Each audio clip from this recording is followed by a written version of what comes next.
so it's 5:01, and I'm calling the May 24th, 2025 Select Board meeting to order. Since we have one participant remotely, Mark, we need a roll call. Okay, Ms. Ackerman, Present. Ms. Hartman, Here. myself, Mr. Howell, I'm here, Mr. McKenna, Here. and Ms. Ravelli. Here. Everybody's here. We are. Motion. Okay, I'd like to make a motion to open the executive session to consider the value of real property since the chair declares that an open meeting may have detrimental impact on the negotiating position of the public body. We're going to discuss the terms of a potential memorandum of agreement between the Select Board and Deaconess Abundant Life regarding proposed warrant article for a continuing care retirement community overlay district, and to resume open session of the Select Board at 6 p.m. Second. I'll take a roll call vote. Ms. Ackerman? Aye. Ms. Hartman? Here. Myself, I'm an aye. That was an aye, right? Aye. Yeah, okay. Aye is here. Mr. McKenna? Aye. Ms. Ravelli? Aye. Aye. Okay, we'll pause for the technology to lock down the meeting.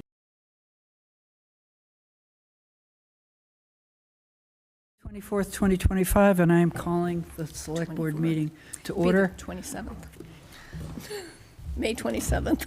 What did I You said say? the 24th. I said the 24th. It's the 27th. You're right. It's already been a long day. Okay, let's back up. Okay, it is May 27th, 2025, and I'm calling the Select Board meeting to order. We have one member participating remotely, so all of our votes will be by roll call. So, you want to?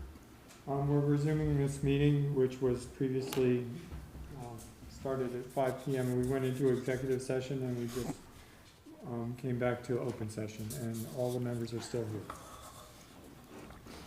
Yes, we are. Before we go into public comment, I just want to update the people in the room and the public to the results of our deliberations at executive session for the last few weeks. We've been discussing the New England Deaconess proposal to expand their facilities on Old Marlborough Road, or the Old Road to 9 Acre Corner and Old Marlborough Road. And we've come to an agreement, a memo of agreement, and I'm going to share with you now the salient points of that agreement. They basically... This is for Article 46. No, Yes. I'm just talking about the MOA now, and Right, yeah. we'll vote on the article when it comes up in the agenda. Right, but you're talking about Yeah. that topic. Yeah, I see what you're saying, yeah. Where was I? Oh, yeah. So the three salient points of the MOA fall into three buckets, and the first one is that we have listened to some of the concerns of the abutters. The planning board has listened to some of the concerns of the abutters. They're meeting concurrently with us tonight, and we'll make some recommendations about setbacks and heights. The things that we addressed in this MOA call for a traffic study and a safety study during the site plan approval process.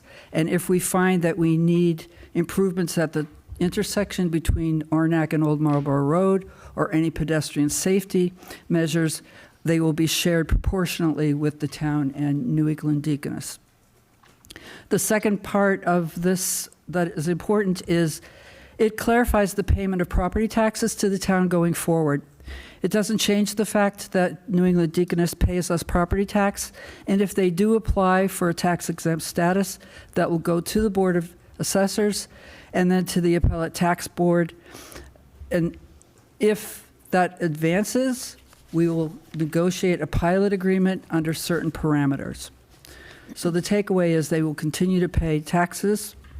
If they elect to file for tax-exempt status, we have a process mapped out that ensures that we will have a good faith negotiation for a pilot or continued property tax payments. And then finally, we agreed to a mitigation payment to the town in the amount of 10% times $200,000 per unit. So what that means, for example, is that if they build 150 units, right, 10% of that would be 15 units times 200,000 would be $3 million.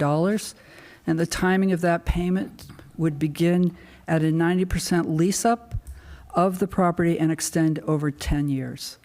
So we would be getting $3 million over 3 years if they build 150 units over 10 years. If they build 150 units. If they build more, which they're actually asking if they can build more, or if they build less, it will be proportional. The town gets this money, and it must be spent for senior services, including housing, health care, or financial security. And that's it. Any questions? Oh, great. Good? Yeah, so just to be clear, Go it's ahead, Ed. we have an agreement in principle at this stage. Right. And this agreement gets executed assuming that the article at town meeting goes forward. Right. If the article at town meeting should fail, then the agreement would also not be put in place. Further on in our agenda, we're going to be making recommendations regarding a few of the articles that are on the warrant for town meeting, and Article 46 will be one of those. I don't want to take that out of order because it's on the agenda at a specific time, but I anticipate that when we get to that article, the select board will vote for affirmative action based on this memo of agreement that we hope to sign soon with New England Deaconess, but we have an agreement in principle. So this is the first of the kind for the town of Concord. So Great. So we're at public comments. we're up for public comments. Do I have any public comments? I see one online. I see two online. Two. Gail Heyer, go ahead, Gail. Thank you. Do I show my video or are we just doing audio? Video would be good. If Okay. you're addressing the board, videos would be good. Great. I tried to drive there, but the traffic was too bad, so I came home and joined the Zoom. Okay, go ahead. My name is Gail Heyer. I live at 54 Nancy Road in Concord. So my comment pertains to the RFP for the umbrella. And I contacted the town manager's office about this last summer before the RFP was issued, and I received no response. So I have concerns about whether the town, acting through the select board, has authority to lease the umbrella building for the purposes of wireless communications. The selectmen laid out 40 Stowe Street, laid out the 40 Stowe Street lot for school purposes in 1879. Under Mass General laws, selectmen may lease a public building unless it is being used as a school. Given the educational uses at the umbrella, including some Alcott after-school programs, it is not clear that a cell tower lease is allowed. And I had suggested it would be wise to obtain a legal opinion on this before issuing an RFP. I am an attorney, but this is not my area. I haven't had opportunity to apply those particular laws. I can write an email that gives some more detail, but I just wanted to mention that at public comment. Thank you, Ms. Heyer. Thanks. Pamela Dritt. Pamela Dritt, 13 Concord Green. Thank you for the hard work. I understand that the select board is going to recommend that we use clickers for every vote in the town meeting. And I would strongly recommend that we reserve the clickers for only close votes and use the colored paper, as we always have, for the other votes. The reason is that transparency and community building is facilitated by using the papers. We get to see how people feel and stand up for what we believe fearlessly and in community. And this is when we have secret ballots, then the sense of community is broken, the sense of transparency, of knowing how the group feels and how it's divided and how it overcomes divisions. Plus, it's expensive. And there are other things that we can use for our money that are really needed. And our voting system isn't actually broken. I've been going to town meeting for a number of years since I graduated out of active parenthood and could start coming. And I believe we've had to do paper hand count once, and Okay, about Ms. three Street, we're out of more time times. now. We're out of time. Can you wrap it up? So please, can we use the clicker trial only for close votes and use paper ballots for the others? Thank you, Ms. Tripp. Thank you. Anybody else? I see no one online. I see no one in the room. Okay, let's move to the consent agenda. Okay. Move to approve the consent agenda as distributed in the agenda. Well, actually, I want to take one item off. So is that, It's the appointments for the land use working group. The appointments or the nominations? It says appointments. so there's a nomination for the land use working group, Tracy Morano of 39 Partridge Lane for the school committee on the consent agenda. Right. We're on the consent agenda, so do you want to take Oh, something I off the see. consent agenda? No, okay. No, that's okay. I see what you're saying. Yeah. Okay.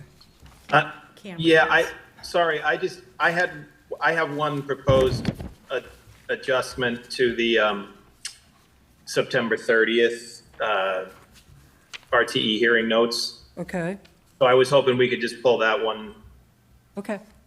off. Is it content or is it just editing? Just, Is it a It's a minor content. okay. So I don't know if you want me to propose the change or just pull it off the If you consent want to mention agenda. the change, if it's minor, maybe we could, just Yeah, because. maybe we could do it now. Go ahead. Okay, so there was one line and it said, developing more progressive tax tools. And I didn't actually know what that meant. So I was going to propose that I think what we meant is developing more tax impact evaluation tools.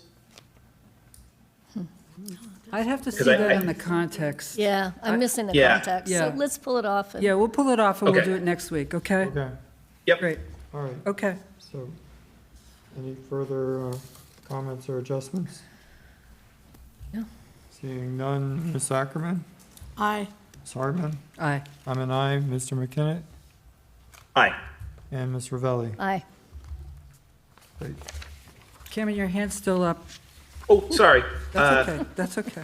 I'm an aye, but I'll take my hand Yeah, down. that's- okay. Thank you. Okay, appointments. Move to appoint the following to the Land Use Working Group for terms to expire at the completion of the work outlined in the charge. Keith Bergman of 56 White Avenue as a Concord Municipal Affordable Trust Representative. Mark Martinez of 66 Alfred Circle as the Economic Vitality Community Representative. Scott Bates of 52 Indian Spring Road as the MCI Advisory Board Representative. Sven Weber of 50 Belknap Street as the Public Works Commission Representative. Mary Hartman of 16 Concord Green as the Select Board Representative. And Phil Griffiths of 128 Conant Street as the Recreation Commission Representative. I have other appointments, but, Go ahead, keep going. okay. Move to appoint Alan Bergian of 1624 Main Street to the Planning Board for a term to expire May 31st, 2030. Move to appoint Greg Dorothy of 188 Border Road to the Planning Board to complete an unexpired term until May 31, 2027.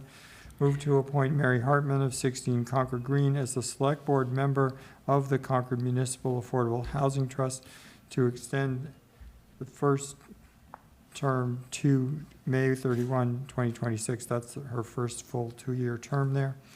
And move to appoint Lois Wolf of 41 Francis Street to the West Concord Advisory Committee for a term to expire May 31, 2028.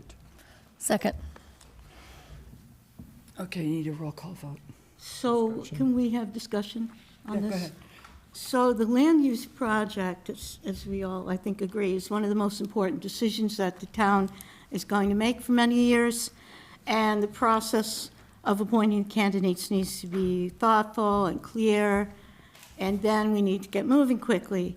But actually, we have to admit that none of these things have happened. For example, with the at-large candidate, first the chair announced the deadline, 3 people applied, then the chair extended the deadline, said she would interview the applicants.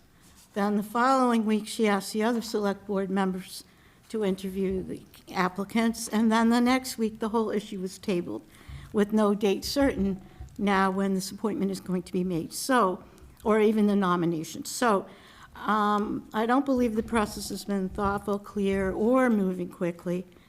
And honestly, I can't in good conscience vote for Mary to be on this committee. And 1 or 2 other select board members did express interest in being on this working group, so I think we should discuss that again. So I guess I'm a little surprised. I mean, I think we did have some of this discussion before. I know Cameron had applied. I had interest, but I wasn't going to volunteer. So I feel like we had that discussion around the select board appointee last week, and we had a good discussion, and I think And both of the it's candidates. still, were I mean, top. that vote still holds. Right. So I don't know that we need to revisit Well, that. I'm just saying I'm not going to be able to vote in Okay. the affirmative because Okay. I see. think that we need leadership on this committee, and I don't think we've had the leadership and the transparency that we need, so I'm not Okay. able to vote for that. Okay. And if anybody else wants to chime in on that discussion. Yeah, and to be clear, just for, we're not currently, we don't have a nomination or an appointment before us for the at-large member of this board yet. So what we're really doing here is appointing members who've already been selected by the boards that I named as the representatives for those boards, including this board. I will have to say, we did talk last week about the select board nominee, and I thought we agreed. And both of the candidates were here, and both of them advocated for themselves. Yep. When we moved to the at-large discussion, we had only one of the candidates here, you, and you advocated for yourself. And there was no opportunity for the other candidates to advocate for them. And that is why I chose to delay that, and I asked Cameron to contact the people. And I think Mark was going to contact. So I thought it was only fair that the other candidates that had put in their card or were strong candidates had their opportunity to advocate for themselves, as you did. Yeah, in fact, I had reported that I had already had the opportunity to talk to the people that have volunteered for the at-large role, but not everybody had, so I was willing to wait. But we're not, it's not on the agenda tonight to talk about the at-large, so we're not talking about that. But what you're saying is, I think, that you're not going to vote for me to be on the select board rep. Is that true? Cameron, are you Okay. trying to say something?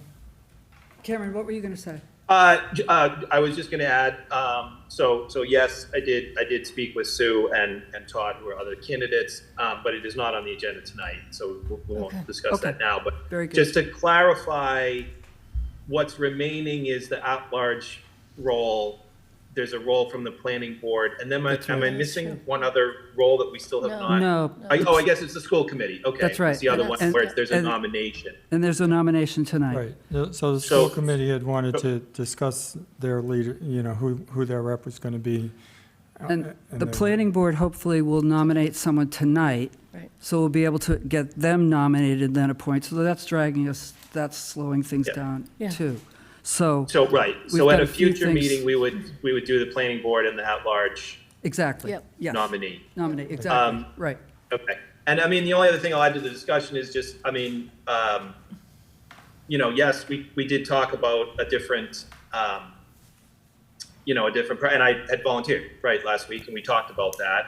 I feel like we voted, and so, to me, that happened, and it's done. So I feel like I'm ready to move on. Okay. So, do we want to pull off, which one? So, Are Five. we Number like pulling five. someone off, or Well, Carrie, are you just saying you don't want to support this maybe, slate? can I make a suggestion? Go ahead. I'll modify the motion I just Okay. made Yep. to remove the appointment of Mary Hartman for the board, for the select board representative, and then I'll remove that in a minute. And we're voting everything else on the Okay, nominations great. that I read off. That works. And if you'll still second that, Wendy? Second. Okay, so understanding that we're voting for the appointments as listed, except for the one I Except just for mentioned? 5. Yeah. Yep. Okay. Ms. Ackerman, Aye. Ms. Hartman? Aye. Myself, I'm an aye. Mr. McKinnon Aye. and Ms. Ravelli? Aye. Okay. Now, I move that we appoint Mary Hartman of 16 Concord Green as the Select Board Representative to the Land Use Working Group. Second. Another vote. And the Any roll. further discussion? Okay, Ms. Ackerman? No. Ms. Hartman? Aye. I'm an aye. Mr. McKinnon? Aye. And Ms. Ravelli? Aye. Thank you. Okay, 6:20, right on time. Mimi, do you want to talk to us about switch boxes?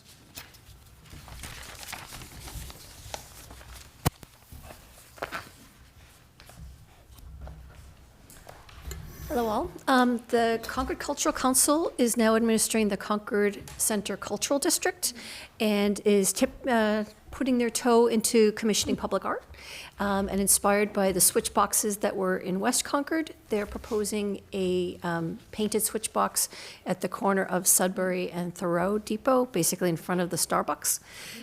The board had seen the proposal and approved the project as of concept, and the Cultural Council has selected a design. They did a call for art, and they liked the one that is by, I'm blanking on her name, the artist, Jane Holland. So she was inspired, she took a picture of a tree up at the North Bridge and is kind of using that in silhouette, inspired by the colors nearby, and then she has a quote from Thoreau on the back of the box, and it's sort of did all sides of it. Cool. It's really beautiful. Love it. Yeah. I love that little poem on the other side. It's great. Really colorful. Great idea. Okay. Any questions for Mimi? No? Need a vote? Okay. Mimi, is this paid for by a grant? It's paid for by the Massachusetts Cultural Council. So it was one of their, It's specific for the cultural, Great. specific for Concord Center. great, thank you. And are we likely to see more of these? So there's one other switch box that's on Main and Thoreau. That's within the historic district, which was a little more challenging to execute. So the committee decided to kind of revisit that at a future time. Okay. So I move to approve the design for the painting of the switch box at Sudbury and Thoreau as included in the select board meeting packet and displayed on the screen. Second. Any discussion? Love it. Ms. Looks good. Ackerman? Aye. Ms. Hartman? Aye. I'm an aye. Mr. McKinnon? Aye. And Mr. Ravelli? Aye. Thank you. Thank you. Thank you, Mimi. Thank you. Okay, what do we get next? Beautifying the town, one box at a time. Yes, that's right, we are. Okay, Cameron, Yes. we're back at APP 10. Back at APP 10. Excellent. So I think, I don't know if we're able to put it up on the screen or what's kind of the best That way would be here. I mean, very I've got it, good. I've got it in front of me. But what I did was took the last version of APP 10 that was revised in November of 2021 and had submitted through, had gone through and kind of just submitted a full sort of proposed red line set of comments. So I'm happy to kind of walk through and just talk about what those potential changes are. I don't know if we'll, resolve every single one of them in our discussion tonight, but I'm certainly happy to cover that and walk through it. So I think the first one is in section 4, which is, I think, a fairly straightforward one, Yeah. but I don't think committees submit all of their minutes to the select. I don't think we get all of the minutes from all of the committees, so it was a proposal. Yeah. This says. That's really- Yeah. It Go ahead. says- Go ahead, Wayne. Yeah, it was just send your minutes to the select board. I'm like, they get posted. They don't need to be sent to us. So Right. it's just, Right. it's a sort of a clerical Yeah, procedural that's an thing, right? administrative Right, yeah, Yeah. cleanup, I think. yeah. So that was the first change. Then I think the next one was in section 5. Can I introduce just one thought that I had rereading this? Yeah. About section 3, since we're kind of doing it in order. And Yeah. that is that quite a few committees in town have adopted the co-chair model. And I noticed that really isn't covered in this section. And it just left me wondering whether or not, in terms of working on this, whether there's something to be said about that at all. And that, I have a couple of questions along this line, but as long as we're in here, I know typically what happens with co-chairs is one or both will act as the chairperson of a meeting. They will jointly develop agendas and schedules and communicate with, and so rather than the chair, vice chair model where generally speaking, the chair is always the chair solely, that's a little bit more flexible. And, it occurred to me that it might make sense to say something about that, or it might not.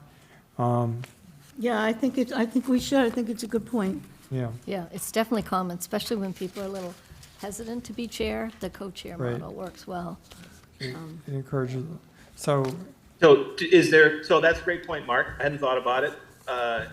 Certainly happy to include it. Is it something, do we have any reservations about giving committees the latitude to say whether you want a chair or whether you want co-chairs? It's sort of up to you? I generally don't have any reservation about that. I just thought that it might make sense for those committees that have done that to find themselves, there's also been committees that have, opted for co-chairs rather than a chair and a clerk. I think there's a lot of committees Yeah. that don't actually do a clerk. And so that also, That probably should be addressed, because I think there's supposed to be a clerk for every committee. I mean, and sometimes it Sometimes it's rotates, a and clerk that's of the kind of meeting. crazy too, but, yeah. yeah.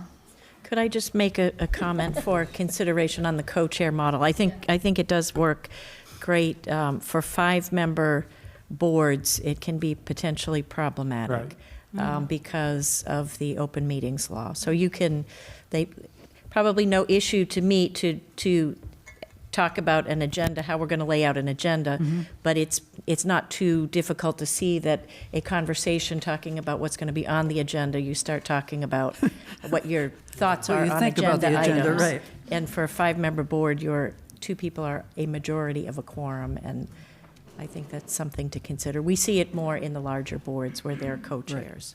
So. Okay, Good. So Cameron should take that in. okay. Yeah. It's just an idea, Yeah. Yeah. but, Well, no, we need to address it. I mean, if it's happening and then we, it's sort of like we should address it. And so it sounds like there's no reservations unless it's a smaller committee, Right. in which case we would probably sort of say that would be, discouraged and not sort of the norm. Right.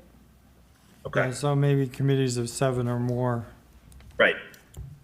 Right. Okay. Is it just me or the fife No, and drum there's going by? there's Minutemen outside, yes. Okay. Yes, there are. Yes, there are. There are. I thought Okay, Pam was rid of good. a sound effect. So I would take us Comments on then, voting. Be next- quiet. Sorry. Be careful. No, I thought it was very effective. I'll take us next to section 5, which is something that we did talk about. So this is language that we talked about in the last meeting. And it's somewhat just sort of cleanup, because some of the language was referring to stuff that I'm not sure we really do, like town government coordination meetings. And so it was just trying to make it, I think, a little bit more general to saying it's encouraged that people attend relevant town government functions, for example, but also noting like the chair's breakfast. And, kind of the last sentence there didn't feel like that was really necessary as far as, kind of our policy. No, I like this. Yeah, It's fine. cleaner. Do we want to say anything about things like the housing roundtable and other joint meetings that are scheduled for topics? No, because These are just examples. it's just for example, and then Okay. there's lots of groups that don't really have to do with the housing roundtable. Okay. I'm fine there. Okay. Okay, so then I think we go, so section 6, we haven't talked about anything Right. changing in that section around conflict of interest. Yep. A consideration after section 6 would be whether we want to have something around forming new committee or dissolving existing committee, because there isn't anything in there currently. That's in here somewhere, isn't it? Voting, it's a majority vote of there has to be Formation. it's in here somewhere. It's not in this section. I don't recall that there is anything about like forming a new committee. So that's why I was proposing that we would add something. So if you scroll down to that, I think it's kind of in the red line, proposed as section 7. Oh, okay, yeah. Oh, okay, okay, Yeah, oh, okay. which is to say, so Sorry. this would be an ad, which is just say, hey, for a new committee to be formed, it should come from a select board member, should have a majority vote of the select board. Again, we should be soliciting volunteers, and deciding how we're going to vet the candidates. So it's just, again, it's not trying to, it gives a little bit of latitude, but it's trying to just sort of outline, the process that we would follow Okay. for forming or dissolving a committee. Yeah, I mean, I had a comment on the dissolving, it just seemed, it just said you can just propose to dissolve an existing committee, either the select board or the chairs. But I feel like it's got to document that they fulfilled their charge somehow when they do that. So I don't know if that first sentence could be expanded to say, it says Yep. dissolution of an existing committee based on fulfillment of committee charge or with supporting documentation, justification of the change or something that it just feels, I just want some documentation that you did your work and you can't just dissolve because you want to. Or why the work is no longer necessary. Yeah, no, Right, that's because some fair. committees Yep. just sunset because the reason they were formed has gone away. Right, yeah. Yep. I think that's good, a good ad. Yeah, Okay, so we can add something to that language so that it's just not, hey, yeah, I just decided. yeah. Hey, there's what's the rationale? Exactly. That Yep. there needs to be a provided Yep. rationale behind it. Okay. Yeah. No, I like that. I think that's good. So then the next piece then would go to, if we scroll down, I think it's here in this, what would now be section 8. And so again, here's some of the things that, as to how people could come to be known or for volunteering. So this is some language that we might consider adding.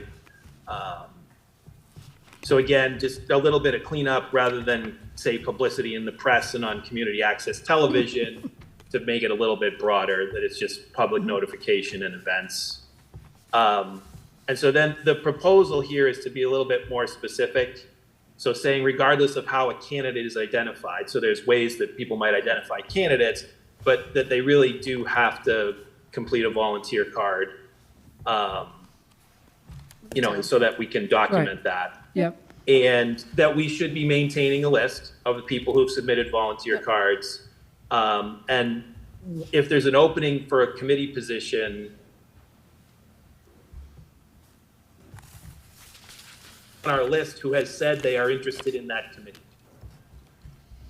And how do we make sure that we contact them to say, hey, look, there's an opening now in a committee that you've said you're interested in being a part of. Because when people submit it, they sort of indicate their 2 or 3 top most committees that they're most interested in. Yeah, I thought, Cameron, we ought to just, I think today, when someone submits their card and they say they're interested in, make it up, planning board, that their card gets forwarded to the chair and the select board liaison. And so I think we ought to just note that volunteer cards are forwarded to the chairs of the identified committees of interest, because it happens. So, it's received, that happens, and then you go on further that when there's an opening, that cards should be sent to the chair. But we should just acknowledge that volunteer cards are forwarded. Okay. And then- Also, go ahead. No, I was just going to say, and the next sentence gets into every effort should be made by the town committee or select board liaison. I feel like it really should be the chair that needs to contact the volunteers Okay. of high interest. So But really this the is a chair of the discussion. committee. This should be a discussion, because if there's an opening on a board, I expect that, I don't expect the staff person to facilitate this, that it's usually the chair that's responsible Yep. for receiving that volunteer card, or outreaching to the clerk to say, who are the volunteers? And they should take the lead in contacting the volunteer. And then, once they've sort of potentially vetted or invited someone to come to the committee, I think there's also a role for the liaison to consult with or interview that potential candidate. And that could be the discretion of the liaison and the chair together. I think we're trying to expand this, though, so that more select board members get involved in this conversation, right? Yeah, no, absolutely, but I guess the point was that it should be the chair of the committee that is taking that The lead. Okay. on outreaching to those volunteers, I Yeah. think. I mean, I'm just, I don't know. That's a good well, point. who else would do it? I mean, The select board liaison. I don't know. Yeah. Because that's one of our main, Well, if you and look I- at one of yeah. our main responsibilities Yeah. for the select board, it's to appoint people to boards and yeah, committees, and right? I guess I'm not disagreeing, I'm just saying who initiates, so you start with saying, you're interested in the board, is it really the liaison that does it, or is it the chair? So I said, it's a discussion Yeah, point, we should yeah, I talk don't about know. it. Maybe at the chair's breakfast, we have some more discussion about it too, but we ought to have I agree, and I'm more than willing, and I have interviewed many people and talked to many Yep, people, sure you so. have. I just, what I didn't want to do is, this made reference to the town. I don't want Yeah, town that's okay. I staff mean, to that's feel fair. they should do it. Yep, that's fair. I mean, I think we can talk about the committee, the Yeah. chair, select board liaison. Yeah.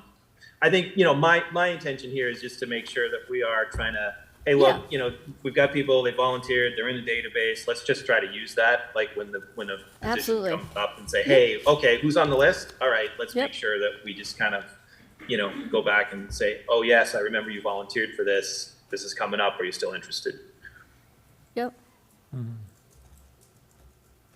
Sorry, Mark, were you going to say something? Oh, when I saw town, I inserted manager because there are some committees, obviously, that are nominated, that are appointed by the town manager. Yep.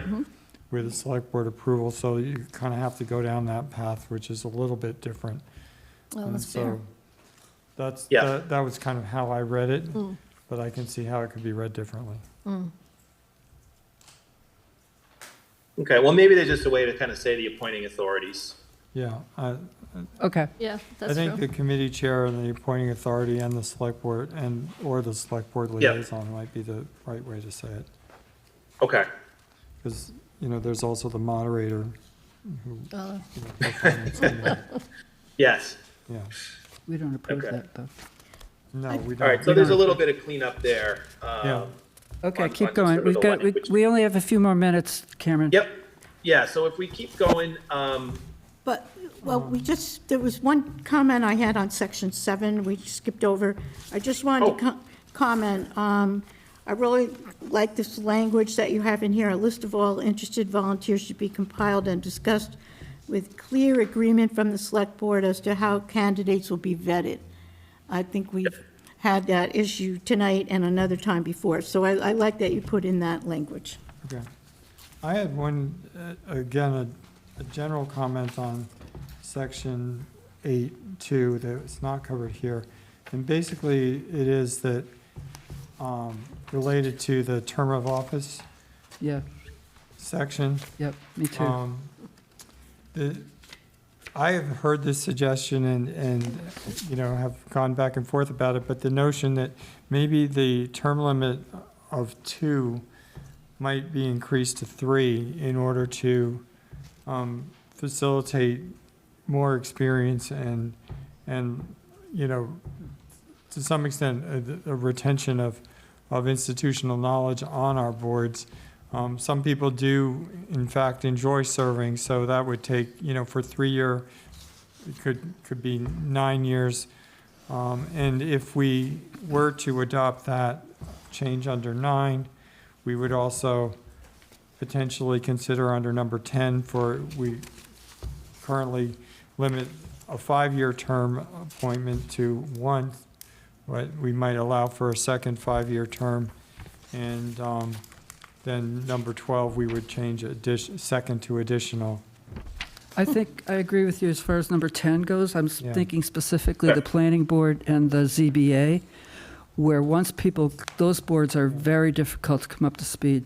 So by the time know what you're doing, your term is over. I'd like to increase that to 2 terms. We talked about that before, Cameron. Do you remember? Oh, yeah, sorry, I'm just trying to find where we're. Yeah, I was see, losing got track of you. all Term of the. office, Oh, sorry, okay. it's on page 5, just the Yep. section that has term of office. It begins with 8, 9, and 10. Yeah, which, Yeah. Where are we? So yeah, so Mark was Oh. talking really about thinking I see, number yeah. 9 there. number 10. Limited to 2 full consecutive terms, so I was suggesting that we might want to consider that to be 3. And in number 10, for a member of a committee with 5-year, change it limited to 2 terms instead of 1. Yeah, I agree with that. I don't know about, I guess I don't know. I mean, I Well- guess for me, because the answer is sort of it depends, right?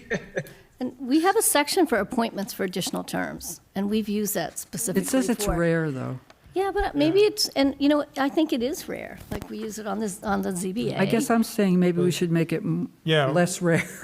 But you also want to encourage new people, right? So if people Yeah, I stay mean, on the this is why, committee, then, yeah, I mean, because if you've got qualified candidates kind of waiting in the wings, I don't think, oh, I'm sorry, we're just going to keep rolling the same people over and over I into guess- it's No, I kind of a understand. closed shop Yeah. committee because we got people who are going to sit on it for 9 or 10 years. Well, that makes sense to me for committees that have, a pretty quick learning curve. And if you're a quick study, you can contribute pretty quickly. But for the planning board and the ZBA, having watched those over the years, that's a heavy lift, and that requires quite a bit of time to be able to make a contribution. So I don't know, I feel, My observation is too that the problem, the more common problem is trying to find people to fill unfilled seats than it is to have an oversubscription for people who Yes. want to be on. So I put this in 2 buckets. There is the hot new thing, and that does tend to get attention and interest, and that's great, and we appreciate it. But some of these roles also, on an ongoing basis need to be filled. And sometimes we have people who are just feeling like they have to rotate off, even though that may be the Yeah. particular thing of interest that they have over a long time. It's, okay, in the interest of time. okay, I'm just adding it as a possible. So I would Consideration. say, I mean, for me, like, I'm personally not in favor of just making a blanket statement that, hey, Yeah, people yeah. should be on for 9 years or 10 years. But if there's like a specific board, like planning or ZBA, or if there are exceptions saying, hey, you know what, we can't fulfill this role, we would want somebody to continue, that there's sort of an exception basis. Okay, then maybe when we get to when we don't have time tonight to do that, but when you're rewriting the exception, Yep. maybe you could make that clear where there are boards that it would be, more likely that they would If there's have. if there's a specific, like, sort of board or specific exception. And lay out the conditions where you think that we might think it was a good idea. And, we Yeah. are talking about a limit here, which triggers the need for an exception. Right, So right. I was trying to set the limit high enough that, of course, many people will feel that they've served 2 terms on a particular thing and want to move to And want to something leave, else. right? And that's fine and appreciated. It's not an obligation to do 3. Okay, Thank you, Cameron. Yep. I know this has been a slog, but we, Yep.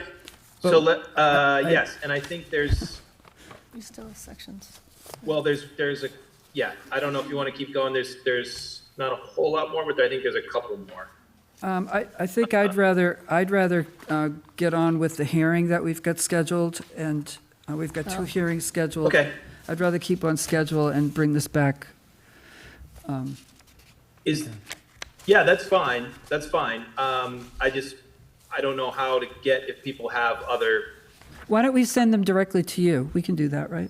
is there a way I to, already did. What? I already did. I did too. was there's a way I to have get, more. if there's a way to get comment on my comments, that's all. I'm just trying to, be Oh, Okay, efficient, but Shannon. not, then we can Shannon, send, Yeah, You should we can send to Shannon our comments on your comments. Okay. All right. Okay, thank you. great. Okay, Mark, we've got to open the Okay. public hearing. Move to open the public hearing on a grant of location request for Comcast at 936 Elm Street. Do you hear a second? Second, sorry. Okay, Ms. Ackerman, aye. Ms. Hardman, Aye. I'm an aye. Mr. McKinnon, Aye. Ms. Ravelli. Aye. Okay, 6:45. Okay, Miss Maloney. Are you with us? I am. Hi. Hi. The reason for my being here is to present to you, discuss our petition for a grant of location. This is part of a submission that I made on February 13th. There's a packet, which you probably have seen. Specifically, it's a petition for grant of location for 936 Elm Street in Concord. And we are, to reach the customer, we are going to need to work in two small areas. One is a small section of Commonwealth Avenue, pole 23 to pole 25, and there is a map available, should be in a packet for you to look at. And the other location is on Barrett's Mill Road, pole 76 to pole 83. The work will be done on those two roads.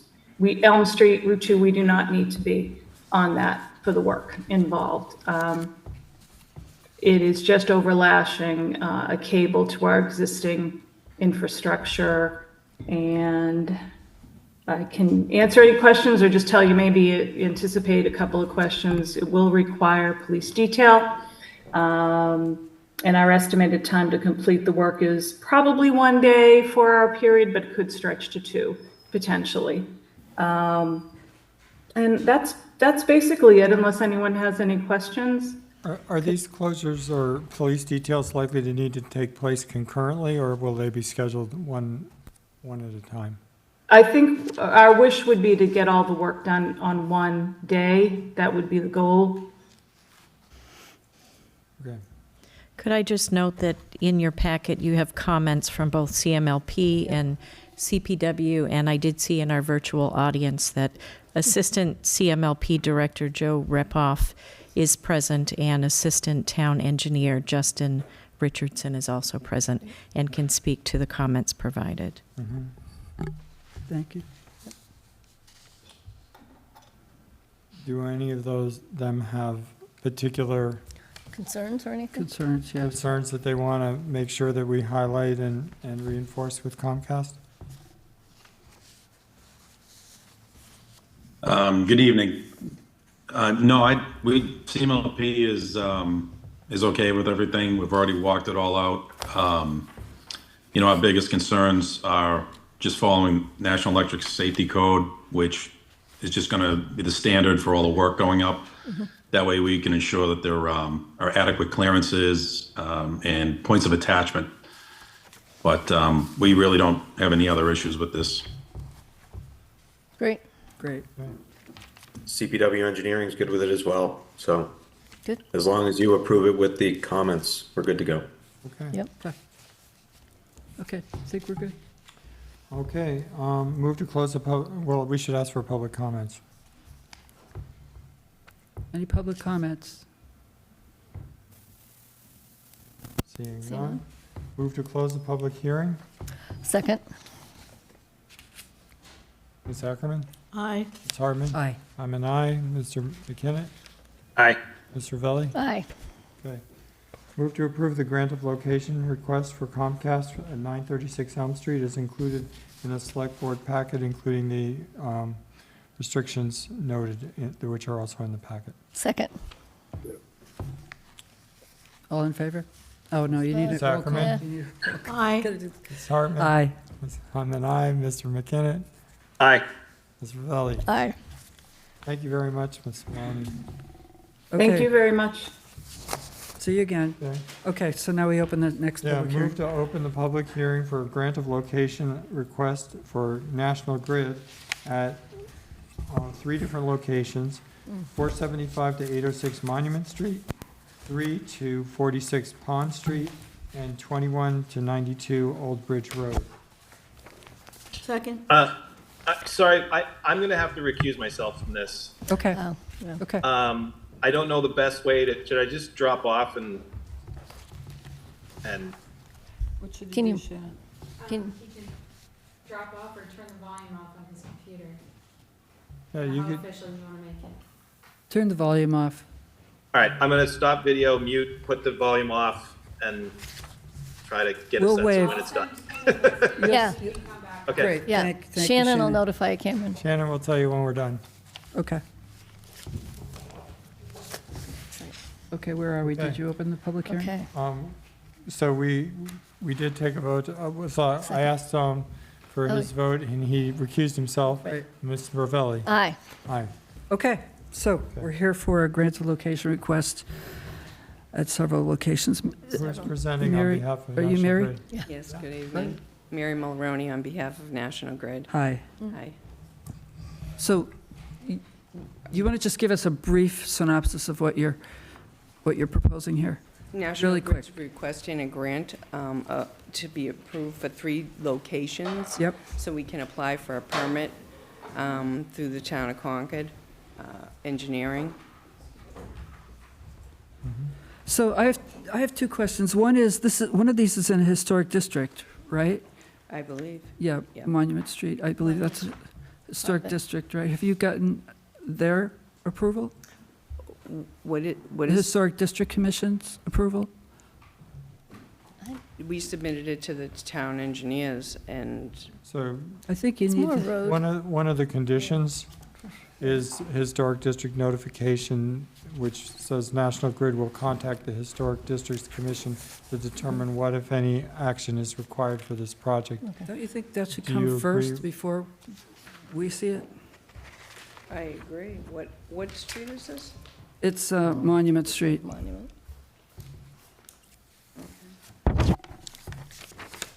And also the scenic roads bylaw.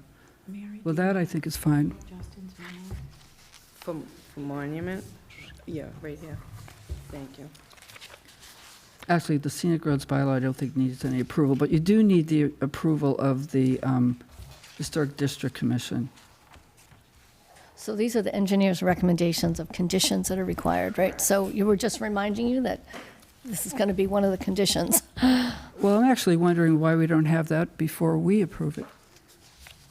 Guess I'm, No, yeah, I don't either. Well, these are the recommended conditions for your approval Right.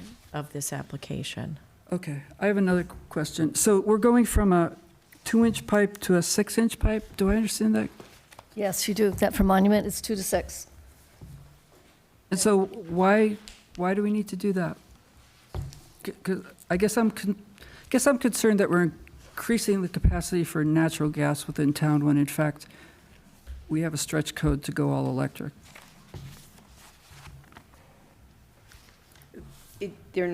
This is increasing for reliability. It's not increasing for adding new customers. Does it enable new customers? So the record, what I heard or what I read on this particular one was that it's increasing pressure on the distribution system, which I assume is to help your customers, but I don't know what that means. And it just seems like a very large growth in the pipe size from 2 to 6. does. It seems very large, and Yeah. I'm wondering what's necessitating it. This is sort of Yes. increased pressure, but I don't know what that means. I don't either. Well, the pipe was installed at 2-inch in 1930s. Okay. So I'm going out, assuming that not every house on this road was built when this main was installed in the 1930s. Right, but they're, obviously, they have gas now, right? Yes. So why do they need more?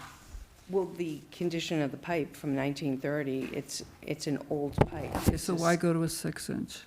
For reliability. If we're gonna put 2-inch back in, and we know that the pressure in the system we wanna come off high pressure, go to intermediate pressure, it won't take it. Like, we needed the larger diameter pipe. Have you had issues, problems from residents complaining that they didn't have enough pressure? What brought this on, why you want to replace this particular one and make it go to 6 inches? It is from 1930, so I can respect that it's almost 100 years old, but there Right. must be That's more old. to There's the lots of them infrastructure, like that, right? so yeah. why was Why this this one one? chosen? Were there complaints, were there problems? Well, the National Grid identifies the leak-prone pipe in their system, and that's when they, Right, I've seen some kind of map with, there's several hundred leak-prone pipes in town.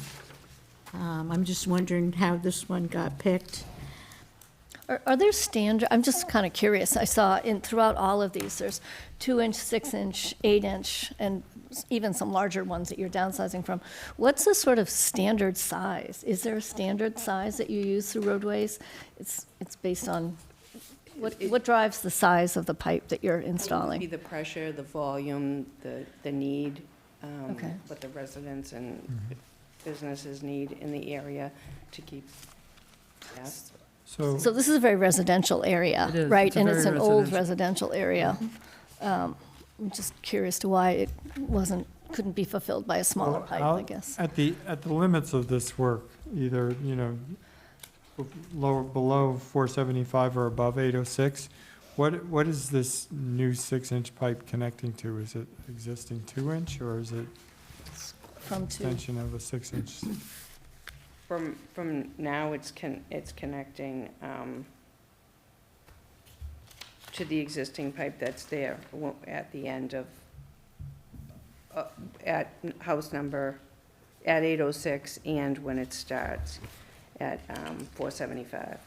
So is that already bigger than the 2-inch pipe that's being replaced, or is that only, what I'm trying to get a sense of, is this like an extension of making the system bigger from a capacity perspective?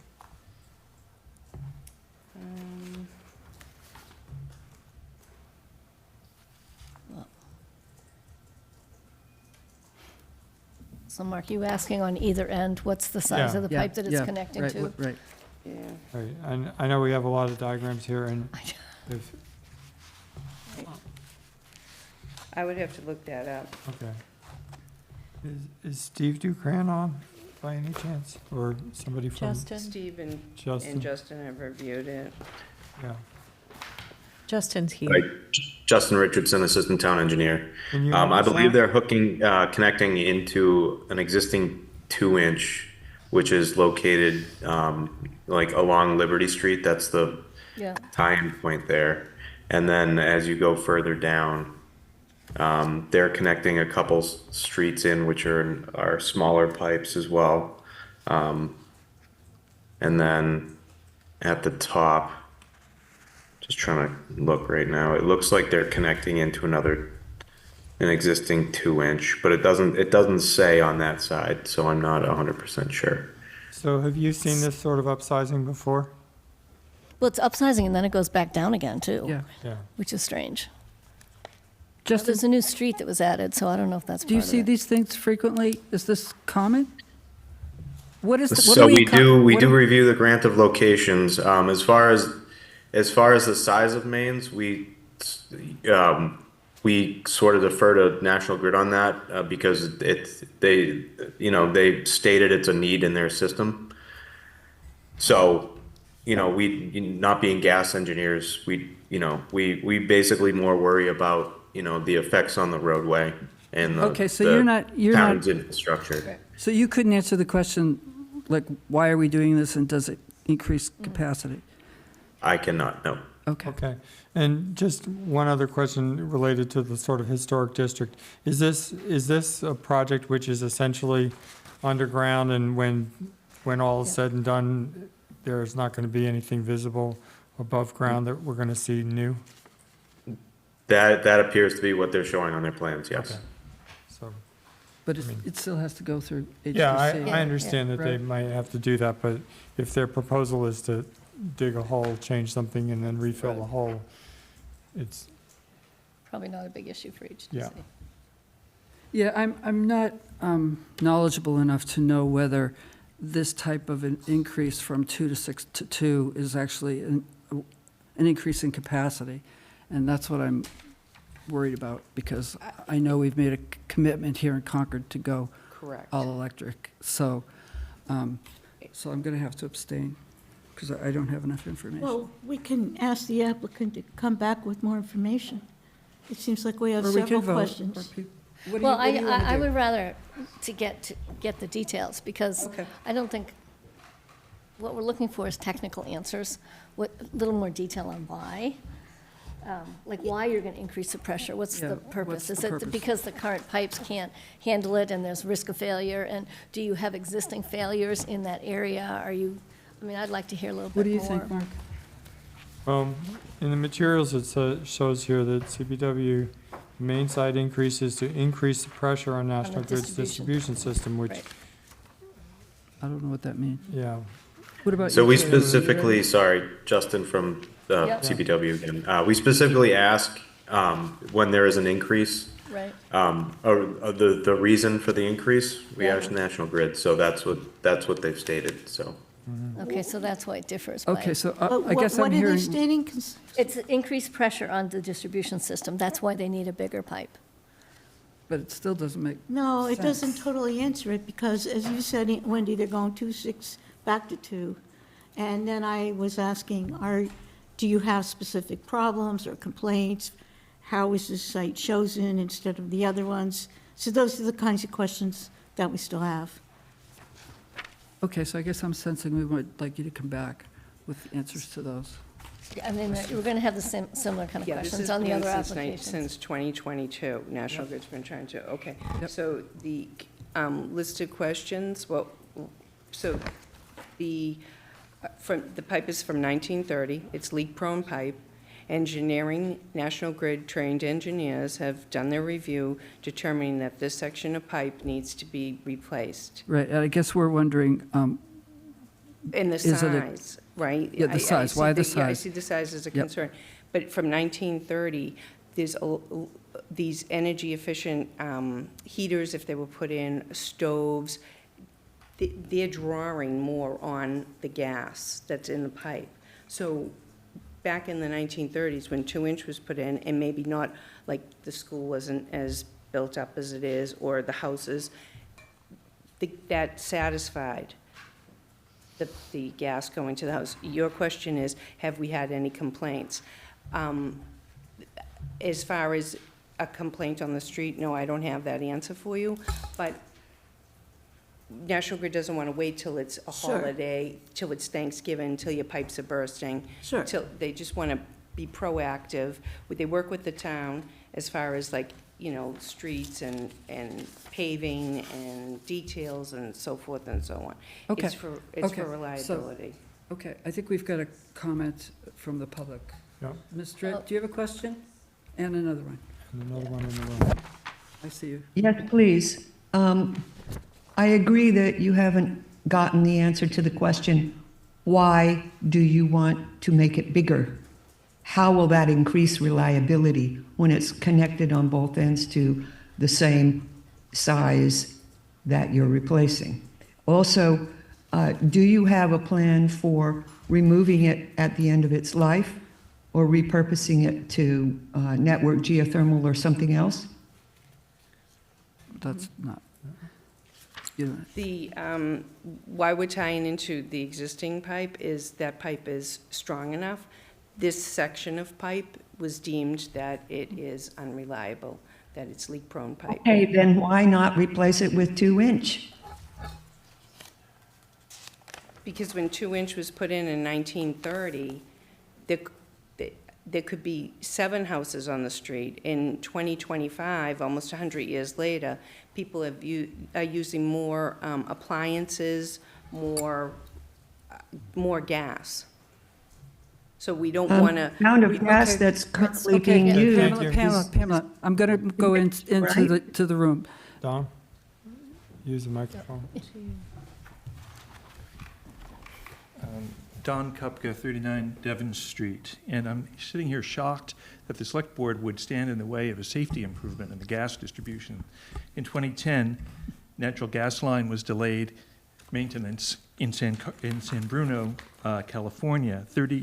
58 homes were destroyed, countless people were killed, and you're sitting here questioning, without any qualifications of engineering, why replace a pipe that's 90 years old? Instead, I would suggest that you urge the utility to replace all of the old pipe, and in fact, make a condition of the approval that they coordinate with Public Works to make sure that before we spend $27 million replacing roads, that we have new gas lines underneath those roads.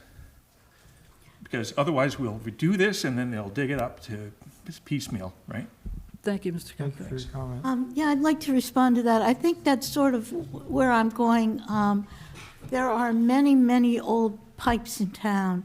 I'd like to figure out, is this one of the oldest ones? Why is this one being chosen? And is there a commitment to replace all of the old pipes? That is kind of where I was trying to go with my question. So, and I also I agree that if something needs to be replaced, we should support the replacement Yeah. because these are the experts that know what they're doing.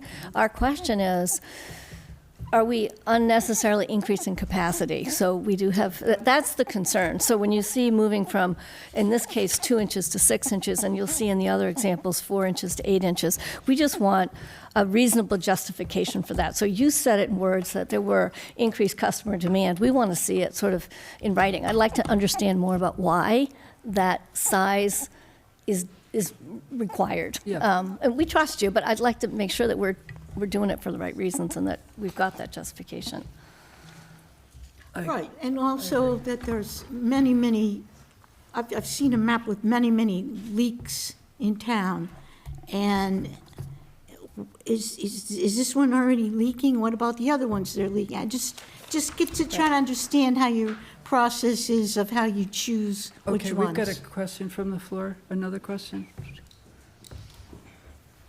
Oh, Yeah. we have 2 questions.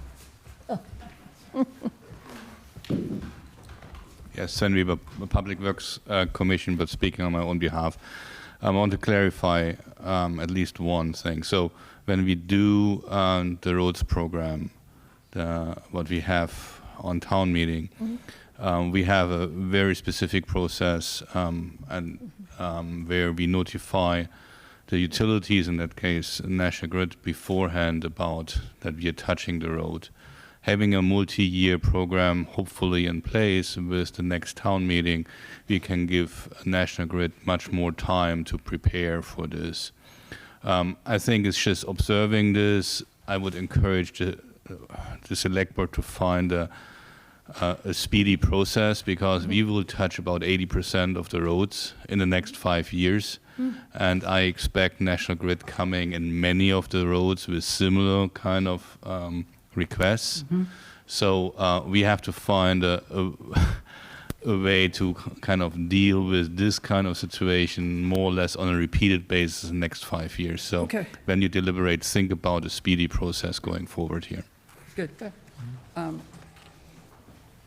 Well, the speedy process, a lot of it happens before it comes to us, so.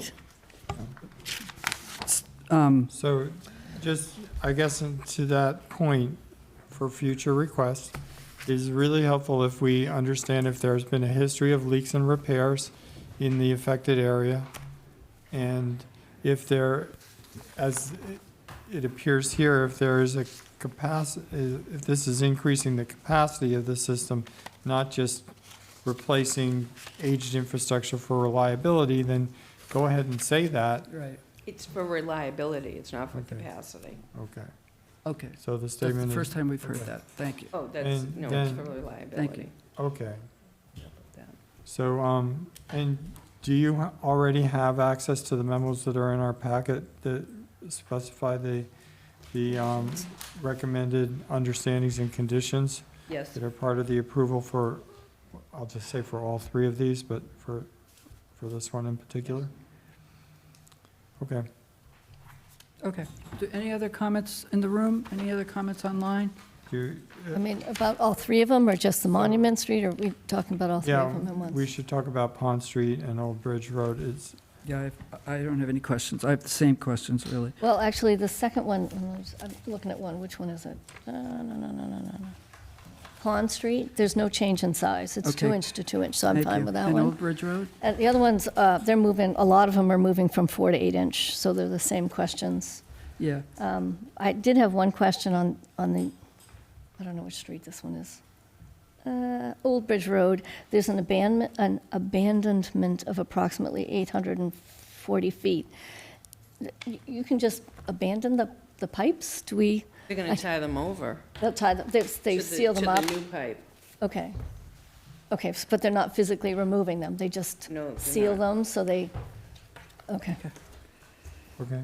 And at least one of these, and I've forgotten which one, had a specified work end date that was fairly close. Yeah, that was by DPW, because Yes, they're roads. that was Monument, I believe. And- Oh, and no. You're I agreeing don't think it to was Monument. the expected Number 3. schedule of completion? Was it number 3? Yeah. Okay. Good. Okay, so I think what we're saying is in the future, we'd really like to some reassurance that these improvements aren't improving capacity, that they really are reliability, as you just said. They're all reliability, Okay. they're not capacity. Right. Okay. I don't see any other public comments. So I'm going to move to close the public hearing. Second. One more question. Quickly. Would these allow for, even though they're not they're not purposed for greater accessibility, would they allow for it? Expanded capability? And is there a reason why replacing it with the same size would not work as well for the current capacity?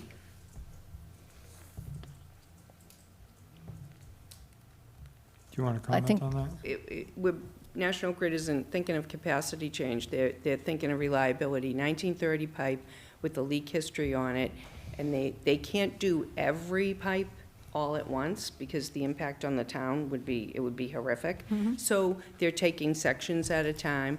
The size is, they're making it the size, the engineers determine that, like how many customers are on the pipe. That's what determines the pipe size. Okay, thank you. But that's not an, please. Well, so- Pamela, we're The moving on. question. We're moving on. Okay. So I actually did have one other question. The third ahead. one, which had many pieces to it, is this the one in West Concord? Yep. It's a very large project, and I know we were going to, from a roads perspective, we were going to redo that intersection. Are we coordinating this with DPW? So that's one of the critical timing issues, I'm assuming. Yes, Yes, these are okay. all also discussed. Yes, okay. You're right. Sven's shaking his head, all right. He got it. But yeah. Okay. All right, that's Very what I good. was worried about. Good. Thank you. That's good. Okay, so we had a motion and a second to close the public hearing. Are we ready for a vote? To close the public hearing? Yeah. Yes. Ms. Ackerman? To close the public hearing. Voting. Yes. Close the public Aye. hearing. Ms. Hardman? Aye. I'm an aye. Mr. McKenna is recused. Oh, he's not here, yep. And Aye. Wendy, aye. Mr. Roselli. Great. So I'm going to move to approve the grant of location request for National Grid at 475 to 806 Monument Street, 3 to 46 Pond Street, and 21 to 92 Old Bridge Road, as included in the select board meeting packet, subject to the conditions outlined in the CPW memorandum. Second. Any discussion? I'll just note that the reason for that third set was about reliability of distribution. To your point earlier, it was documented as needing for reliability purposes. Thank you. Ready for the vote? Yeah. go Ms. ahead. Ackerman? No. Ms. Hardman? Aye. Myself, I'm an aye. Ms. Ravelli? Aye. So the vote passes 3-1. Thank you. Thank you very much for your time. Thank you for your consideration. Thank you. Have a good evening. You too. Thank you. Okay, we're moving on to discuss our remaining. We need to get Cameron back. Oh, yeah, we got to Get bring Cameron. back. Did he have to leave early? Yeah, he's leaving at 7:30. He said he'd stay if we were. Okay, I just, yeah. Okay. Okay. Some of the articles on the warrant, we decided to delay until town meeting, a vote. We've gotten some information on some of these articles that I think we're ready to decide on some of them tonight. I'm going to start with the last one, Article 46.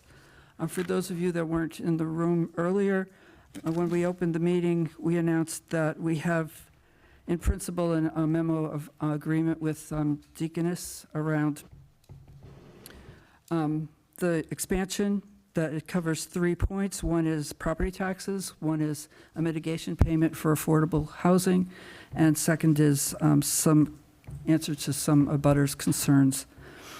So given that information and given our prior discussion, I wonder if we're ready for a vote on Article 46. Well, I'll just comment that through the planning board, they're meeting right now, Right. reviewing changes to the zoning article. And Right. we are aware of what those zoning article changes are, and they are in alignment with what the neighborhood was sort of looking for. Yes. And they were modified specifically to support the neighborhood. So I just want to comment that. So Thank you. with those changes, I'm certainly in support of this article. Okay. Any other comment? Cameron, do you have any? No, I'd be ready to vote. You're good. Okay, good. Yeah, I think we had outlined that we would probably make a comment to public at town meeting to report this, our recommendation formally there, but I would be ready for a vote too. Good. Okay. Do I have a motion? I make a motion that we vote in affirmative action for Article 46. Second. Okay. Ms. Ackerman? Aye. Ms. Hardman? Aye. Myself, I'm an aye. Mr. McKay? Aye. And Ms. Ravelli? Aye. Okay, I'm going to go down, let me see, Article 35 is the Orchard House. Is that going to be moved? No. It's not? No. Okay, great. Article 32 is not going to be moved, right? Right. Article 19 and Article 18, I think we should probably discuss these together. Yeah. I'm going to start that discussion. Article 18 and 19 refers to the putting money aside in various reserve accounts. We had the Finance Committee in twice to talk to us about their recommendations for the establishment of reserve accounts. My sense of those meetings were the Select Board really hadn't reached, or hadn't had a thorough discussion, certainly hadn't reached an agreement on what we thought was a prudent reserve policy, and I think we put it on one of our FY26 goals to think about a reserve policy beyond stabilization funds, but what are all the reserves we have in town? And how should we be funding them going forward? So what type of reserve accounts we have, and how should we be funding them? I think that's what we still haven't decided that, even after having a brief conversation with the Finance Committee. So my opinion is that in light of the fact that we don't have agreement on that, we don't have a policy, I'm willing to not move these questions or defer them until we do have a clearer policy. But I'd like to open it up for discussion. I support that. I'm uncomfortable with where we are. I don't have a clear understanding of what our policies are around the stabilization. I still have concerns about having just a debt stabilization independent of a capital stabilization. But, so I support your idea of really committing ourselves to digging in and making this a goal for '26. It means But I don't know what it means for this article. It wasn't our article It's to not our move, article, right? no. Is it It's the not, it's finance not. committee's? It is, you're right. So, which is unfortunate, but. Right, so I guess feel all we like- can do is recommend. Right. I think all three of us have chaired the finance committee ourselves. This is That's true. right. We And have, so we know what we're talking about when it comes to the importance of prioritizing the various applications of the financial resources that the town has towards the operating budgets, the capital budgets, and the reserves in the guideline process. And, you know, the discussion for years has been about the free cash level as being our primary reserve, and it is persuasive to me that there are legitimate purposes for having reserve accounts and stabilization funds. I think we've used them effectively in the past, and I expect that we will continue to use them. The question that I had asked during our last discussion was, you know, how would the finance committee propose prioritizing the allocation of funds towards a reserve target over time so that we were working towards that goal. And I would like to see that discussion continue also as part of next year's goals. And so I also feel like we need to have that discussion in an organized way based on you know, some firm understanding of where we are. I think that the town's capacity for reserves is significantly different than it was when this was done based on the certification of free cash as it came in the last couple of weeks, and so I'm not persuaded that we have to go rushing out to do this. You know, I don't think the ratings agencies are going to be downgrading this particular level of our government in the immediate future. If as long as we're careful with how we appropriate our free cash in the upcoming town meeting. The other comment I had is, what's the downside of not doing it? Right? So we could, even if we did it, we couldn't use the money for a year till we went back to town meeting to use the money. So I don't think we're losing anything unless there's a better return that we could get by putting funds in stabilization, but I don't know that that's true. So I don't think there was a big downside to not doing I it. agree with all those comments, and I also remember trying to figure out why is it being moved that this amount is going into this fund and this, and that we didn't get a really clear answer. Like, I think Wendy figured it out, but I think you're right what you figured out, but I think Anthony said it, but we need yeah, more right. discussion. I don't think we're ready to do this yet. I remember that the amount going into the general stabilization was an amount over the expected reserve for free cash. And anyway, It was we had an 6%. estimate Yeah, like a certain percentage level, right? Right, it Yeah, was 6%. of what we anticipated free cash to be at the time. So No, it was- 6% of the operating budget. No, it was, No, it was- so it was the as soon as you, overage. first of all, look at your free cash and you allocate okay. 6% of free cash and the overage got allocated. All right, But so now we didn't that talk free about the cash is logic on how that got allocated Right, either. exactly. Right, We didn't right. know It the was a logic. precise number based on an It was. estimate of an estimate. Right, and then that turned out to be Wrong. way- Okay. Okay. Cameron, what do you want to say? Anything? Look, I think the concepts, I get them. I'm not sure I'm completely sold on the debt stabilization. I don't think there's a downside to waiting. I think, you know, given where we came in with free cash, I think there's some work to be done to just sort of understand where we're at, where we want to be, and how the different stabilization funds, you know, could sort of help us get there. So I don't see a downside in waiting. Okay. Briefly. Don Kupka, 39 Devon Street, and a member of the Finance Committee. I just wanted to answer two questions, I guess. One is the downside of waiting. Free cash is not accessible by the town from June 30th until it is certified by the state. So our 24 free cash balance was not accessible until last week. So Whereas even if we had a special town meeting, we couldn't get it. But a reserve fund would have been available had we needed it. So that's one thing to keep in mind when you think about the difference between free cash and a reserve fund. Wait, can I just clarify that? It's an So the annual amount of free process. cash we have now is accessible? It was, yes, but only now, because the state has to certify the balance before we can access So it. we're always, For but town we meeting. always have an We're always- amount of free cash available at town We meeting? always have the cash in the bank, but we Right. can't always use it. Yeah, but that free cash certification Does that is make sense? No. No. unusually delayed this year. Correct. Typically, it would happen Yeah. sometime Yes, in the that's a good fall or point. winter, Right. right? Right. So Okay, there'd go be ahead. a Sorry, I interrupted you. 4 to Go 6 ahead. month period when the town can't get at it. That's all. And the Go ahead. other is that those specific numbers were proposed by the CFO as well as those specific reserves. But That's the right. Finance Committee did propose a policy, and I haven't heard any discussion of the draft policy. You're right. And the policy doesn't specifically call for a debt fund or a capital fund, just special purpose versus. Right, Right. but the Yeah, articles aren't You're right. about approving the policy either. Correct. I realize you're here to talk about the articles tonight, right? Right. Yeah. Thank you, Don. Eric, would you like to make a comment? Yes, Eric thank you Dahl- for acknowledging me from home. This is Eric Dahlberg from the Finance Committee. Hi, Eric. Just a process point. The Finance Committee voted to defer action on both Articles 18 and 19 until town meeting.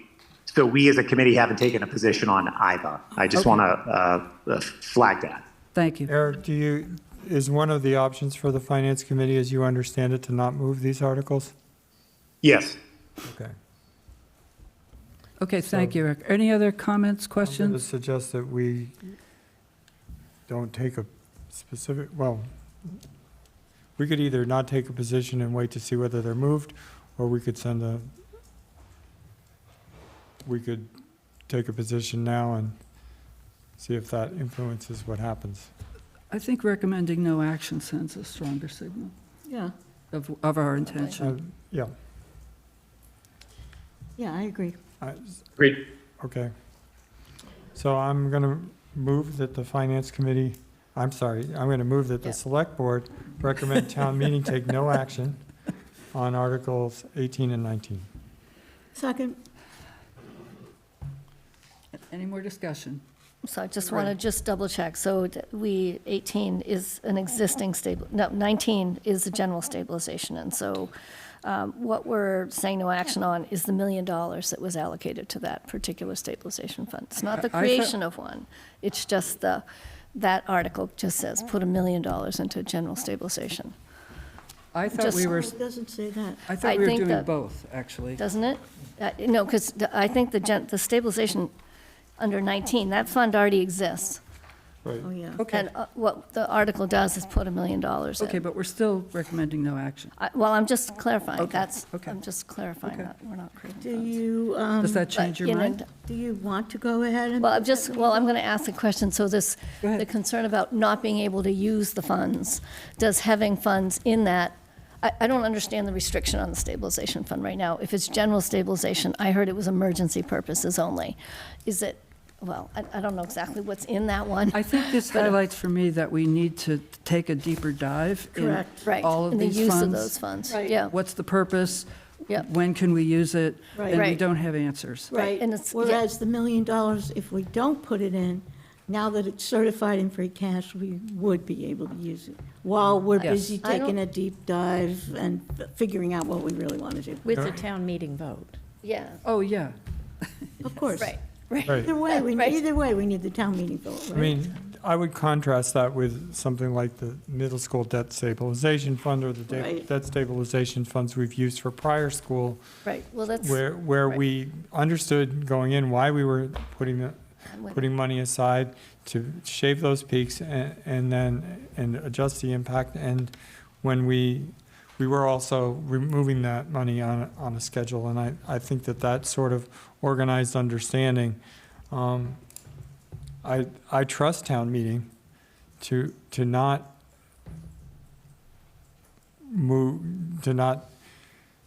move too rapidly towards, appropriating funds for free cash without a clear rationale and explanation of why that why that's important. It's been well vetted. Right. Okay. So I'm in support of no action on 19 as well, just discussion. Further discussion. Ms. Ackerman? Are we voting now? Yes. 18 and 19. Yes. Okay, so the motion was to take no action. Was right? to recommend On no both action articles. Okay, aye. on 18 and 19. Right. Ms. Hartman? Aye. Myself, I'm an aye. Mr. McKinnon? Aye. Mr. Ravelli? Aye. Okay. Great, very good. Okay, next up is Article 13, the amenities building. I'd like to, in case people haven't read my liaison report, this was discussed at 2 of the meetings I was at the Public Works Commission. The main problem that they had was the capacity at the water treatment plant.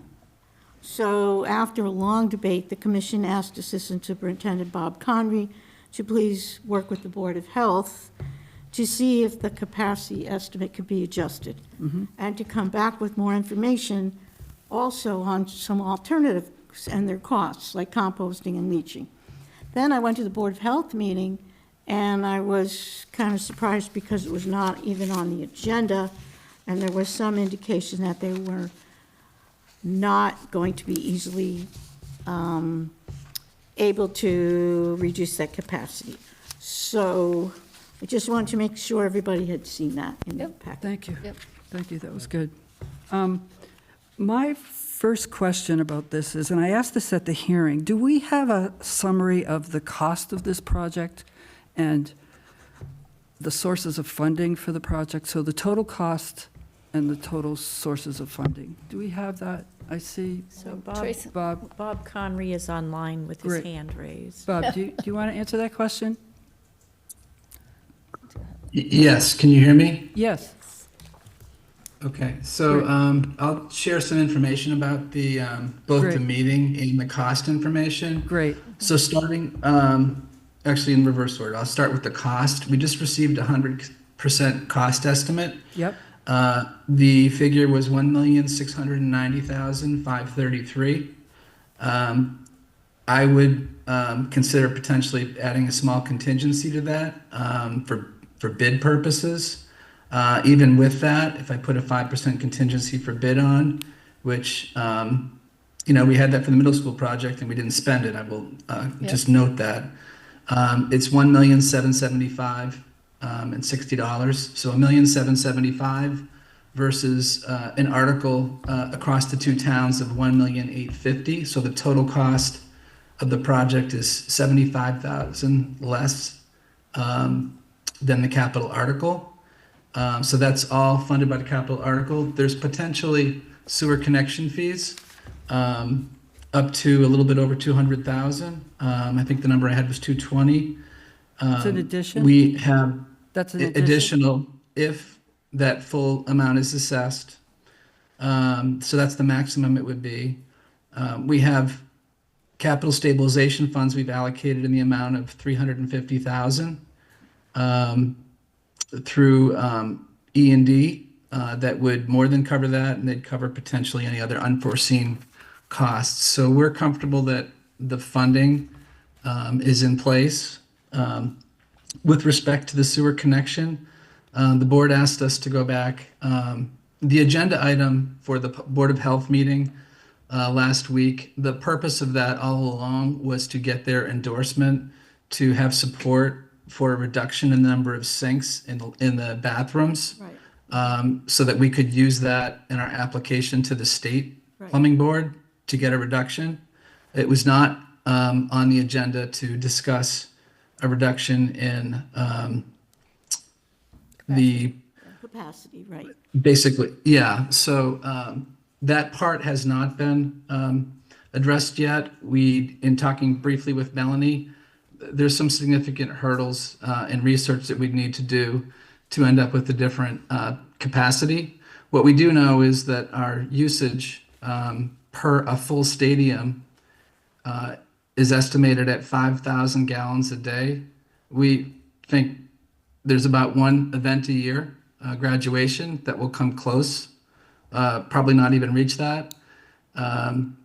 Thanksgiving Day game is not nearly as well attended as it used to be. It still will be fuller than most other events. And I would say, and I think this is conservative, it's probably less, but at most we'd use 1/10 of that 5,000 gallon capacity a day. So the capacity issue, I recognize that's what has to be used by the rule. Mr. From the Public Works Commission is looking at. They asked us to, given that the deferred decision on us connecting, they asked us to look at other options like a leach field, a tight tank, and what those costs would be. We would need to engage our consultants to do more studying of this. We don't think it's prudent. I don't know if it would be done in time for, it's not a 5-minute exercise, but the high water table is a concern for the leach field. We're also right next to baseball field. There's fields all around that space. So leach field is a difficult option. And what we hear from Melanie is that a tight tank, you have to prove that all other options are not feasible. That's not something she would approve lightly. So our consultants feel strongly the sewer connection is the best option. Before we do any analysis for the Public Works Commission, we want to make sure that this is going to have funding. There's no point in us paying additional money if this isn't going to pass at town meeting. That's just throwing additional dollars at this. A year ago, we deferred this when we were asked to evaluate some options in terms of the type of amenity building. We did that and we brought it back this year and pulled it off the agenda or the town meeting the prior year. So we've gone through evaluated options. I think the last hurdle is the sewer connection. And I think, the sewer connection issue, the capacity issue is going to have to be addressed regardless of our amenities building. You have a 40B project with 7 times, I think it's about 35,000 gallons a day that the Public Works Commission doesn't have any ability to not approve. So I think the capacity issue it's going to need to be solved. We know that. We'd ask that. We really do. We know that. We're on it. But Yeah. Bob, I didn't get a full the cost. Can we continue with the cost because I think we So we yeah, have back to the 17 cost. 70 I'll include a 5% contingency, and which so we're at you know, the- 1775,060, right? Yep. Yeah, that's with the 5% bid contingency good, and a okay. 4% design contingency. So And there's then- 9% contingency in that. Okay, so that includes a 9%. And then you said that the 350,000 you're using from the capital stabilization, you're earmarking that for the sewer hookup fees. So you're expecting that will be a wash. And then, 220. and then how much are you getting, I guess I'm trying to get down to, how much are you asking from the town of Concord? Oh, wait. It's approximately 75% of 1,850,000. I think we submitted the article Yeah, with the it's in the book. amount, Yeah, but I'm 1.4 wondering, it's been million. lots of moving parts. So I just want to get an Yeah. update on what we're asking for. So out of that 1775, you've got CPC funds against that, right, from Carlisle? Carlisle, yeah. That's right. So what does that bring that down to as far as what you're going to ask the town for? I'm trying to see, lots happened since this was printed, so I'm just trying to get a feel for, So we're going with the full 1,850, and we're deducting Carlisle's share, which is 436,000. And I'm going to see if and I believe Shannon has the article that I sent, which has the amount. I'm having trouble accessing the document right now. Yeah, it's $1,417,655 is what yeah, I've got. that's right, that was up Yeah. there, to borrow that, but appropriate Yep. 1.8 million, right, okay. Yep. So that is the amount, and Carlisle's share was 433, roughly 433. So the total is 1,850, and theirs is coming through the CPC. So from the town of Concord, you're asking for, if I look at your current numbers, it's closer to 1.3 million. 1,417,655. 1,417,655. That's what's in this book. Borrowing authorization. Right. Yeah, they're saying But- that hasn't changed besides. Well, with- the numbers with they're all giving now these- doesn't add up to that. With all these changes, it's still the same. Okay. Yeah, in other words, It's not. he's saying that They've changed. their estimate for construction is about $75,000 less than than the 1.85 that they came in with, so they're Okay. not changing the motion. Oh, no, I Hey, understand. we don't I have, understand we don't that. have bids, we don't, I mean, until we go through the bid process, it's not prudent to, that typically there's people will leave a contingency in, they'll wait to see what the bid process yields. Do you have And in case there's any unforeseen issues that we haven't factored in, I don't know that there would be any, but if we end up changing it to the exact estimate we have right now, and it comes in slightly over that, then Got it. we're in a Okay. place where we I can't just accept the wanted- bid. I just wanted an updated number Yeah. based on new information since this book was printed. So if this request for borrowing hasn't changed, then what is the impact on the median taxpayer in Concord and how? Should be in the It's book. in the FinCom It's in the book. report. It's just in It's in that. the there that somewhere. report section? I didn't bring my book. Yeah. Okay. Thanks, Don. 114. You memorized it, huh? Okay.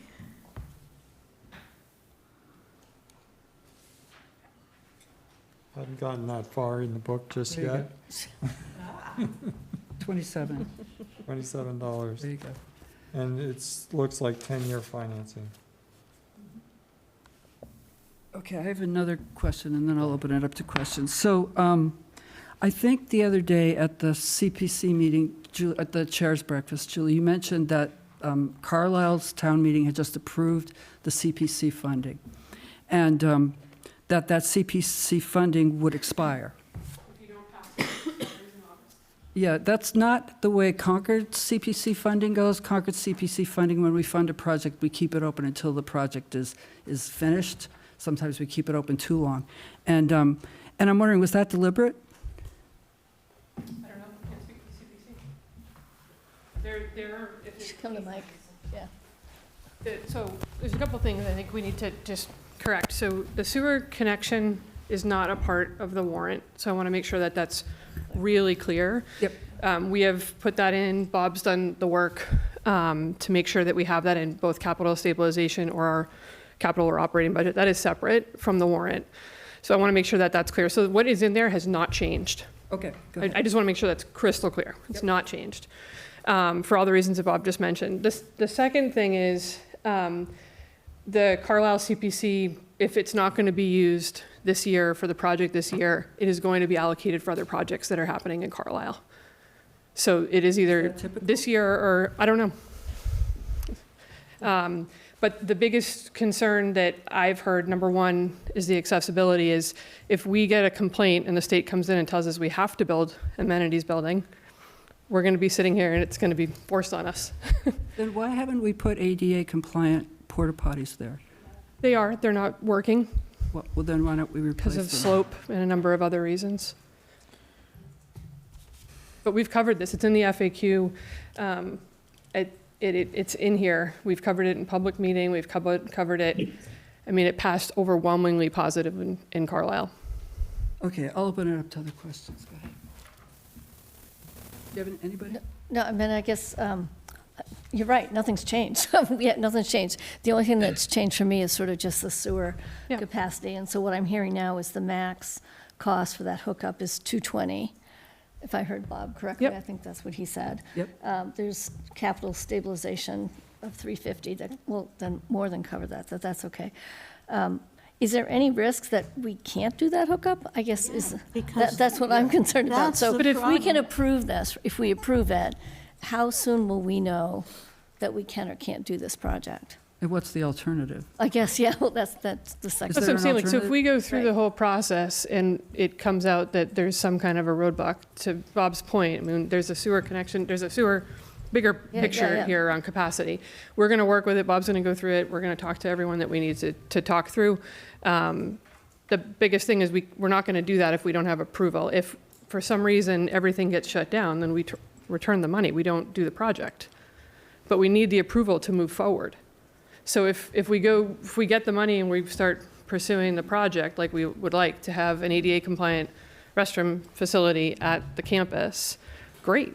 We're ready to do that. And we have the plans and we have the allocations from Carlisle for the 23.7% of that. And we have the designs that are approved. If for some reason there is a public health concern or there's something with the sewer and we absolutely cannot do it, then we don't do it.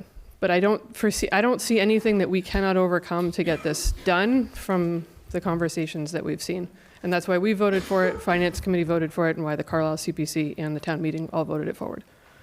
Any other questions? No, so the Carlisle condition is just Concord's town meeting pass, is it? Correct. That's the only condition. Okay. Yeah, so, and I think it's just what we said in the Carlisle poster session and other places, we have a police department, a fire department, as well as the Highland building, not the same tax base as we have here in Concord. There's too many other projects. So for us in Carlisle, it's this year or probably not. No, I get it. Makes sense. Do you have any questions? You're good? Yeah, I guess I'm good. What about you? I just want to respond, I forget, I think it was Wendy, you were talking about the costs. You mean the sewer hookup? Yeah, so you said, is there any reason, is there any risk that it I was wouldn't sort of, happen? yeah, it was more just a larger town infrastructure problem, like Right. what happens if we can't do that? Right, so- because the Public Works Commission was very conflicted, you know, we don't Right, have the right. capacity. So, but then the Board of Health can probably not lower it either from Title V. So, yeah, there is a risk we could get stuck with all of that, I don't know. But I guess what I also heard was, and I heard this from Bob, and is that, let's say it passes, right? What they will then need to do is look at those alternative options, right? Because you're not going to spend money until that happens. But if we pass it at town meeting, then I think the next step is to look at the alternatives, not jump to the initial solution. So it's going back to what were those alternatives, right? I And guess I Leachfield do- probably not, because it's water and. But I do want to make cement this and- comment, Yeah. that this is, the difficulty that I have with this is that the level of planning Yeah. has been insufficient and too late. Why do you say that? And it is a risk transfer, because but can you there explain will, that? just let me have my say. Sure. And then I'll be happy to listen to you. This, it has been presented as a 10-year-long problem that we began to hear about in reality about 1 year ago. And now what we're really being asked to do here is to approve a project which is a sewer hookup when 4 out of the last 12 months, we were running over our sewer discharge permit in the town. So if we get that call from the EPA that says you are discharging too much wastewater into the river, that's no longer a school's problem, that's a town problem, and it's a very expensive problem too. So I am concerned about the representation that one set of issues needs to be on an emergency basis dealt with by creating a risk somewhere else in the system, and we are responsible for all of those systems. Absolutely. So I would, So that's what's causing me difficulty with this, because what I'm recognizing is that the unplanned for sewer expense, which if it was going to be connected to the sewer, doesn't strike me as being something that shouldn't have been planned for, is going to be handled by a windfall in the E&D account. So that's. no, we have that covered. I would challenge that. That's my perception That's of fine. what has occurred watching this process very. So I think there's a few things. So we're both using 3-letter government acronyms, Yeah. ADA and EPA. They're both places that we should be really concerned about. So I hear you, and that's why I'm saying we're not going to go forward with something that we think is an EPA risk. I'm telling you there is a giant risk for ADA compliance. We are getting verbal complaints, and I am certain that we will get written complaints, formal complaints, legal complaints. I'm certain of it. And I would also say that I came onto this committee a year ago, to pretty much today, and I've been working on this for a year. Yeah.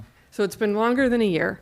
Yeah. And I would also say, hold on, we've put together a timeline during our meetings where we created a subcommittee. We have met with dozens of people. across the towns. And what I'm trying to figure out is why the story is so different here in Concord than it is in Carlisle. And I think that, but the other reason, Yeah. just hold on just a second, I am not dismissing the concerns for Public Works or the sewer as it's been portrayed in every other outlet. I am not dismissing it. I know how hard of a project that is, but this is a town issue. Whether people relieve themselves at the amenities building or up at the high school, we have a concern, it sounds like, as a community.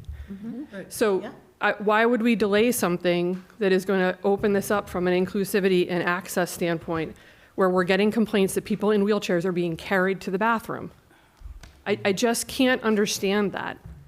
And I feel like we've gone through, we've reduced the number of toilets, we've reduced the different parts, we've evaluated and voted on the plan, and we keep being told we didn't do it. We've been looking at this like with a subcommittee since September and reporting out on it every other week.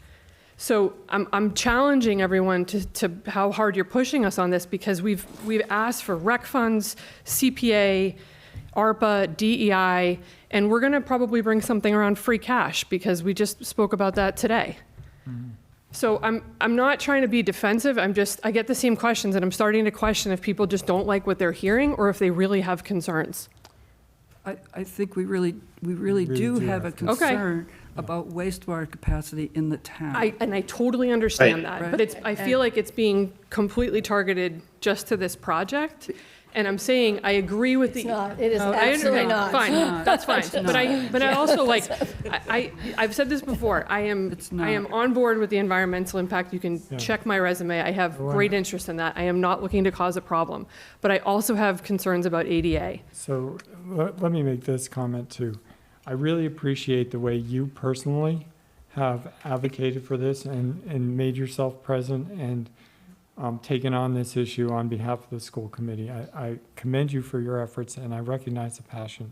And I am just trying to represent the fact that there is a real concern about the way we got here, and I know that you are the latest representative for this project, and I recognize the need. However, I also recognize the fact that it is going to put pressure in a part of the system which is quite expensive to solve.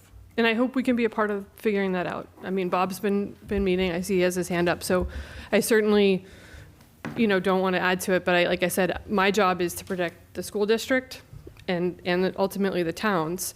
And when I'm seeing the volume of complaints and then witnessing it myself, this is something I'm very passionate about, and I'm not even a Concord resident, and I went to more CPA meetings or CPC meetings in Concord than I did in Carlisle, and I went to a lot in Carlisle. Would you consider an amendment that asks, that says that you will apply for CPC funding next year? It doesn't matter.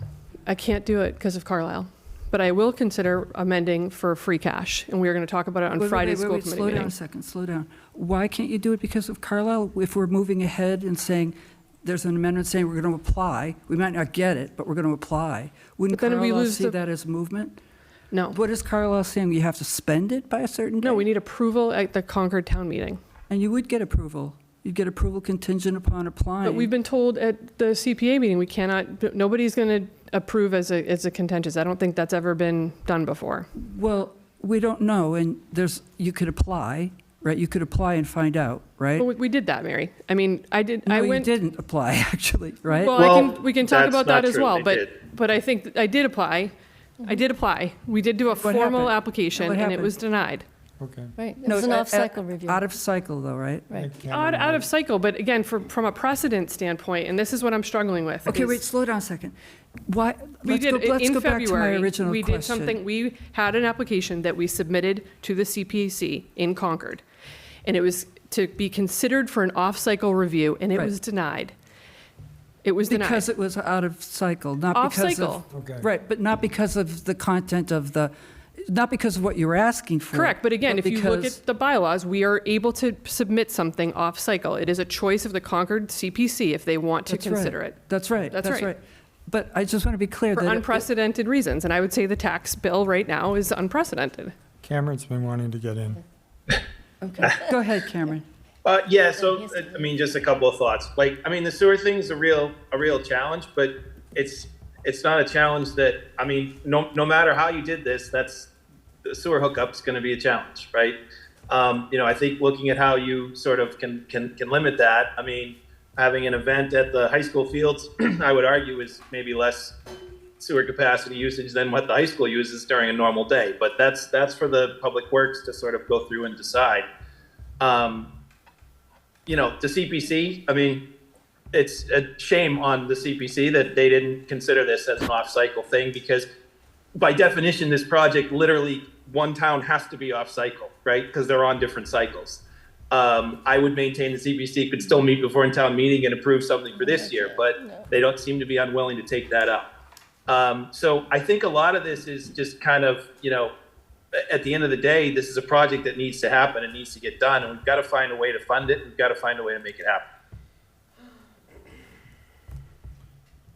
Did I get an answer to my question? What's your question? Could we amend it to say that you will apply for CPC? I will amend it for, we are reaching out to council to look at free cash, and we are going to look at that on Friday. No, I'm talking about CPC. I'm telling you, what I have heard from the CPA and talking to them, we have exhausted it before town meeting. No, for this year, but for I next understand year. that. For next year. Would you apply for next year? No. Okay. Okay, I guess we have our answer. We have our answer, we do. Well, I mean, but. Okay, that's fine. We've Well, got it. I think you should, let's be clear here, though, why. We were told repetitively not to, and that to come back at the next cycle. The Right. next cycle is not until September in Concord. Right. And that expires in Carlisle in August. So, but I'm saying maybe we could go back to Carlisle and say, we got approval at town meeting because we had this amendment, so it got approval, right? And now we're going to try to get another. Why would I source of change that now? Why would we change that now? We have been And shown CPC no won't good guarantee faith. that they're going to approve Exactly. We've anything. been given no faith, and I'm not going to change a warrant article to risk I'm not saying that that. you're going to guarantee, I'm just saying that you apply. But it'd be a risk. Right, I know. Right. I I know. would feel much more capable going to free cash route than CPA. Well, they're different. I mean. They are different. Absolutely. we're I not understand that. sure. Do we know if, that's an interesting idea. I thought But that. can we do it? I thought we couldn't do it. We Didn't can. we already According to our ask legal Ann counsel, we Clifford? can. We did No, we ask asked Ann Clifford, and she said, no, if you've got town meeting approval, you will not get That's more right. CPA funding unless it's Correct. added, you're expanding the project and you're asking for further No, it funds. was unless it wasn't started, right? No, she it was, said- if you have town meeting approval, Yep. you cannot go back and Okay, never ask. mind. That's exactly right. I remember that, because I was She answered. shocked by that answer. Okay, Yeah, she we answered it. Okay. Can we do CPC? I mean, can we do free cash? That's Yeah, so what I will say is we have that question out to town council because the warrant is drafted as a borrowing article. Yeah, that's- And so we're awaiting, I just became aware of that today, so was we just gonna just say we asked all did. today. So we don't yet have an answer from town council. Right. And we've encouraged, Table. Yeah. I Yes. think. we're going to Diane? discuss it on Friday at a school Bob committee Connery meeting. has Bob Connery, something. do you want to add something? You have your hand up. Yes, there was a question about why don't we just do 88 restrooms? We would still not Yep. be compliant with the plumbing code. The plumbing code requires a permanent restroom building suitable for the stadium seating. Correct. Okay. And Diane, you have your hand up. Thank you. Diane Proctor, 57 Sudbury Road. I sit on the CPC, but I'm speaking in part for them, in part for myself. I would like to clarify one more time, I have in several different gatherings, that the CPC, I argued for this, incidentally, for the school, and for us to support this, but I was outvoted 4 to 5. Correct. Because the feeling was it was out of cycle, and we didn't have the time to get such a proposal in place and ready in time for the warrant, which was due. And so after lots of deliberation, more than a larger group than I argued that we couldn't embrace this particular proposal. I am reasonably confident that it would receive a careful, if not robust, consideration next year. It is important, however, to say that we cannot commit to that until we've seen the other proposals. It would just be unethical for us to do that. That doesn't mean that there's a big no, we'll never do it sign coming from CPC in Concord. The last thing I would just say is that I'm a little concerned about the whole sewage business in the sense that, Mary, I heard you very thoughtfully say, But we know all about that. Well, people watching this don't know all about that, including me. So, I mean, I think that we have some pretty big questions about whether, this is a fool's errand in the sense that the sewage capacity and the 40B, which others have mentioned, which is already putting stress on things, whether this is something that we can really move forward with conscientiously and thoughtfully as a town. And I just wish we could hear the argument for why one more time. Thank you for your patience. I think Sven had his hand up. Oh, Sven, do you want to, no, you're, Oh, it's Tracy too. I see your hand too, Tracy. Sven Weber, Public Works Commission. Just trying to summarize a few things. So first, I think the article is a financial decision for the town meeting. So I want to make clear the sewer is just one piece of the puzzle of the costs associated with the amenities building. And I would hate to see the sewer as, let's say, the scapegoat to find an argument to make a financial decision in the one or the other direction. So I just want to make clear on that. Second, I want to, again, specify a few things from the request from the Public Works Commission. The limit is the EPA, not the facility, not our water treatment facility. So that's one. Second, our request was to look at alternatives that should be somewhere in the same order of magnitude of costs. So right now we know the costs for the grinder pump and for 460 feet of forced main, plus our sewer connection, if it stands at 5,000 gallons, would be roughly combined $300,000. So if you look at the Carlisle town meeting material, there was actually information about what the cost is for the composting, which is somewhere there estimated to be $280,000. So there is a similar order of magnitude in that. So that gives you a financial framework to say if this cannot be connected to the sewer.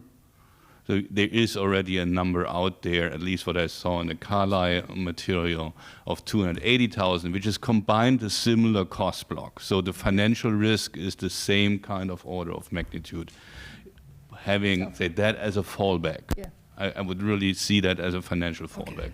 And that the other one we recommended from a Public Works Commission, again, Public Works is not the commission to determine the sewer flow. That's the Board of Health. And we see there are good arguments why this should be arguments for lower flow. And Title V, Section 410 to 416 give different options. And we recommended to look at these options to see how can they be used towards the Board of Health to reduce that. So that could then potentially reduce or make it easier for a sewer connection. So just to make clear what this is, but in the end, this is a financial decision, and the sewer is just one piece of the puzzle. Thank you. Yeah. Yes.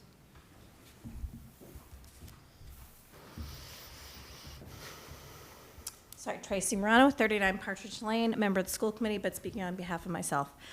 Just a couple of points of clarity. We do have ADA compliant porta potties there.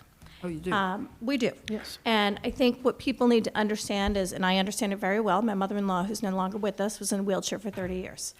You cannot go into an ADA compliant porta potty in an electric wheelchair, turn yourself around, and transfer.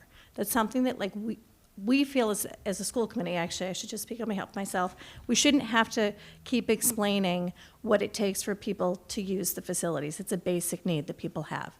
This is an issue of inclusion and accessibility for me personally. I have aging parents with mobility issues. All of these people come to our schools. It's not just for the high school football game. It's for graduation. It's for the Mighty Moose. It's for Kicks for Cancer. These are community-wide events. We have a large-scale Kicks for Cancer event that probably attracts about 10,000 people to the schools. We are using the porta potties. Yes, it's fine. It's not totally accessible for everyone. Okay. I've had students come to me, former students, you know, Mrs. Morano, I can't use that bathroom. And that's what I do have to answer to. So for me, it is definitely an issue of equity. It's an issue of accessibility. And who do we want to be as a town? Do we want people to come and feel like they're welcome there or not? And I think that's just, you know, that it's very personal for me. And I understand how people didn't think it was, you know, I've heard it was half-baked. I don't think this is a half-baked idea. This has been going on for 2 years. I brought awareness to it last year. Julie's continued on this year. We have designs, we have plans. I'm not sure how this is still being called half-baked. Thanks. Any other comments, questions? Okay, I think we're ready. Thank you.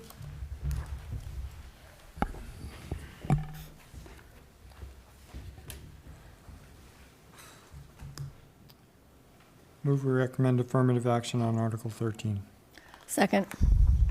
Any discussion? I do want to make a comment. I believe that we do need bathrooms there. I believe we need ADA compliant bathrooms there. I wish we had a proposal in front of us that had been vetted and been determined how much capacity we needed and what was the cost and whether we were going to get approvals or what the alternatives were before we came to town meeting to ask for money, as opposed to asking for money and then going out and solving those questions, because these are questions that are logical for any project. And instead of coming, I would have liked to have seen a proposal in front of us that had those questions answered so that we knew how much it was going to cost, as opposed to give us the money and we'll go off and we'll do our best to figure it out, given all the missteps we've had to date. So that is my concern. So, we're ready for a vote. We have a vote. Well, We have a motion. We're ready for a Yes. vote. Okay. Ms. Ackerman? Why do I always have to go first? You're the A. Because you're an A. Born with an A. Well, I guess I'll vote no for those reasons just stated. Ms. Hartman? No. Myself, I'm an aye. Mr. McKinnon? Aye. Mr. Philly? Aye. So it passes 3-2. 3-2. 3-2, okay, good. Okay, let's go on to who signed up to be a presenter. I'm sorry? It's 3-1-1. No, there were 2 no's. 3, yeah. Okay, I want to go through the list of who's going to talk to what at town meeting, just to get us grounded. You went to the town meeting coordination. Yes, I did. You did, good. So let's go through these again and make sure we've got the right people assigned to the right articles. So for Article 8, I have Terry. Correct. Okay, for Article 13, I have Wendy. Yep. For Article 25, we said none, right? It was you. It was, but then. Oh, I said I we would do change that. it? And then we changed it, so Oh, that's okay. Mark. All right. Okay, I missed good. it. Mark is doing it. Mark is doing that one, okay. Mark, okay. Article 34 is Cameron. Is that right, Cameron? Cameron left. Oh, I'm here. No, yes. Okay. I'm in for 34. Absolutely. Are you in for 41 as well? 34 and 41, yes. Great, good. I've got both of those. Yep. Okay, Article 44, I'm queued up for that, but I'm only going to speak if needed. Okay, Right, so that's what it if we, says. if the discussion goes on and on, then I'll speak. Article 45, the PRD, the density bonus, you're That's doing me that, if Wendy? needed, right. And then Article 46, the deaconess, that's me, Yep. right? Yep. Okay, Yep. so our speaking time is what, 2 minutes? 2 minutes. Okay, so I would like people to bring their a draft of what they want to say and send it to me, please, so that I can make sure that it aligns with the select board thinking, and I'll send it back. And when do you want that? Gosh, I always need a deadline. Just how about Friday? Friday, okay. Has to go through you. Send it to Shannon, and then you'll send it to me? Great. Okay, send it to Shannon by Friday, please. Cameron, did you hear that? I did hear that. My apologies, though. I'm now in a cab Okay. on my way to Okay. dinner in New York City, so I am going to have to drop Okay, for the good. Thank remainder you. of the meeting. So Okay. thank you, everybody. Okay, Much appreciated. See you later. Thanks. Thanks. All right. Okay, so that was that. And are there any other articles that people want to speak to that we could maybe beg the town moderator to give us time? We're trying to shorten town meeting. We want to shorten town meeting. Okay. Okay, what's next on our agenda? So we had the proposed calendar Yes. Yeah, go that we ahead. looked at last time. Yeah, And that looks good to me. the format improvements by Ms. McAndrew are evident. I continue to think that we should consider modifying the December dates. So rather yeah. than meeting on the Monday after Thanksgiving, which would be December 1st, do the same topics on December 8th, and then have a subsequent meeting on December 22. So, So we are meeting on Uh, December 1st, did you say? so No, we, we would not mean, so if you notice that there's, rather than meeting immediately after Thanksgiving, which is always a challenge because with the traveling 2 and- days holiday and stuff like that, Yeah, they okay. are, it makes for a less than optimal time for the last minute changes that always seem to work their way into our packets. If we move that to Monday, December 8th, and then rather than meeting on Tuesday, the 15th, Monday, the 15th, which is the first night of Hanukkah, rather than meeting on Tuesday, the 16th, push that to the 22nd. Monday, the 22nd. Yep. And then we would be able to, and it's not on this version, but then we would be able to probably not meet until after the new year. great. So 12/29 is off. Yeah, Okay, not meeting on the good, 29th. very good. So other than that, we'd still take suggestions for standing topics. No, I see that you have the FY '25 goal review. Right. Yeah. That's good. I was gonna, that's Yeah. good. Okay, if there's no other comments, then Is there anything that we should do in regards to, so we're probably not meeting again formally until June 30th. Should Right. we be thinking about liaison assignment preferences and putting that together or anything like that? yeah, so the liaison assignment discussion would be scheduled for June 30th. Yeah, And then we would formally adopt the liaisons on the following July 14th meeting if there's any discovery that needs to be done there. When you say discussion, what do you mean, Mark? In other words, well, we have sent something, We I'm usually- assuming this is you, let me Yeah. just Send pretend out you're something, doing it. put our Distribute it, yeah. preferences. We'll send you something and then, yeah, because it's usually consolidated for discussion, right? yeah. Okay, Okay, so why don't I'll work with Shannon and we'll Okay. create a spreadsheet with the current assignments yeah, and recommended changes or Okay. okay. And can we identify which ones are the town manager assigned? That always helps for me. oh, It's not critical, the liaison, just the committees, do you know what I mean? Yeah. Good. I'm gonna have my little notes, but, yeah, A lot to do on the 30th of June. I know, it's Yeah. gonna be a big agenda. and we could, if we have anything administrative, we could, I believe we're noticed for every night of town meeting, so we might Okay, handle things like Okay. liquor licenses and okay, those sorts of things in a meeting just prior to this opening of town meeting one night next week. Okay. So that's meant to try to bridge that gap. I guess if there's anybody listening who's planning an event in June that needs select board approval for something, please, please, please put Liquor your licenses, application in yeah. really soon. great. Okay.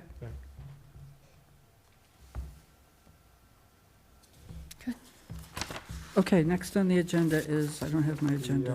Oh, the tree, the shade tree. Okay, do we need a motion to move the calendar? To approve the calendar? Okay. The calendar is adopted by acclamation. Okay. That's good. Okay, here we've got a permit to remove public shade tree. The presenters are Molly and Peter Masha here? You are, good. Come on. They sat through the whole thing. Hi. Molly Mosh, I'm just here on behalf of my husband, who's home with the children. Nice to meet you. My name is Molly Wolf Masha. I'm here with my mother, Marty Gilpatrick. Hi. I had the chance to grow up in Concord, and my mom's been here for a long time. I just moved back with my husband and children. We purchased a house on Elm Street, and we love the property because it has so many mature trees on it. And we would love to save as many of them as we can. So we've invested quite a bit of money in an arborist to help us maintain the health of the trees. There's 2 pines in the front yard. I think I sent pictures of them. You did. Yeah, we got 'em. Helpful that he's identified as being on the edge of failing health, if not already dead. And you can kind of see that in the pictures. The tops are really just skeletons. And he's identified fungus around the base of the trees. So he's concerned that they are, if not fully dead, dying at this point. And the fungus actually is infectious, and so he's worried about it spreading to the other trees on the property. So we've, again, invested a lot to keep as many trees as we can healthy. Yep. And these 2 we would like to take out, given we're just worried that they're structurally a little dangerous for us and for the road nearby. And we really, really do want to maintain the health of the trees and the rest of the yard. So the first tree is on the left. It's kind of shaded in the red. And you can see there's absolutely no pines needles left on the tree, so there's no functional shade. Tree? Exactly, Yeah, I there's no know. shade provided by that tree. Right. And then the other tree is on the right. So this one splits really at the very base of the tree, which makes it kind of structurally unstable. And then you can see the one on the right is fully dead. And then the left has some sparse pines, but is dying slowly up the top of the tree. So it has very minimal shade that is left over as well. So that's the 2 trees we're seeking permission for. Are these white pines? Yeah. Yeah. And we have our tree warden, Eric Shaw, who is in our virtual audience. Eric, do you want to say anything?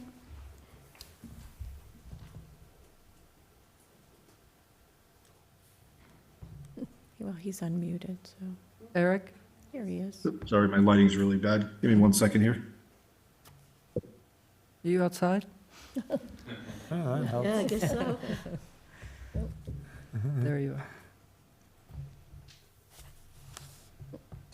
Sorry about that. Good. Good evening. Good evening, everyone. Eric Shaw, Assistant Highway Superintendent and Tree Warden for the Town of Concord. So regarding this topic, we did have a tree hearing that was held on April 1st to discuss the removal of the 2 trees that the presenter is talking about. Prior to that, we did an inspection, certainly observed that both trees were in decline, but as it relates to public shade trees and the laws that protect them, declining trees doesn't necessarily mean dead. And at that point, we can't remove a tree without holding a public hearing. I provided a packet with some information. I think you guys may have it to Shannon McAndrew earlier today, sort of outlining the laws that kind of dictate the process we have to follow in order to remove public shade trees. To the point where if the tree is in fact completely dead and there is a obvious safety hazard with it, we would go ahead and remove it. But going back to, like I said, when we did the first inspection, I believe it was around December, the tree was neither tree was completely dead, nor did it pose any immediate safety risk to the public way, private property, et cetera. So we informed the resident to request a hearing. We conducted the hearing on April 1st. There were written objections by the public. And at that point, we had to deny the removal of the tree based on those objections. Thank you. So were the objections from neighbors? Is that? I think we have. Oh. Do you want to speak? Sorry. Oh. I wasn't the first person to object, but I wrote to support somebody else who did object first. I wasn't able to go to the hearing itself, but my husband and I did go see the tree, and there was also some emails that were about the background and what was happening. And I believe that there is a little more to this, which is that there was a third tree there that was private, happened to be private. These two, a similar tree. These two are public trees, so they need the hearing. But there was a third one, and I think the and then there were some Norway maples that were already dead that the tree warden did take down. I think that there is some landscaping planning going on behind this, so it's not only to take down the trees. And I understand that they don't look very beautiful, but I just want to, and I sympathize with their wishes about perhaps having a aesthetically more pleasing surrounding. But it's still mature trees, and I think you sort of mentioned it's not a shade tree. I think shade tree, it's just like a term used for these mature trees planted by public funds. So one thing is, we need more protection of public trees as perhaps even private trees. But that being set aside, I just want to highlight that this is not the same as respecting somebody's private property rights, because they are public shade trees, and it is going to come down at the public's expense. And this is probably the case in many public shade tree removal requests, that it is for convenience of an owner or a developer. And I sympathize with their preferences.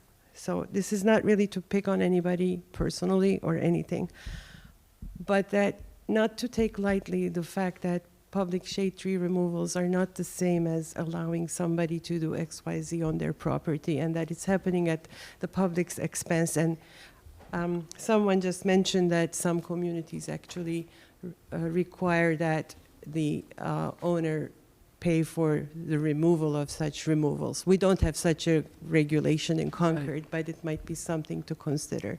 Okay. Thank you. Thank you. Yes, do you want to make a comment?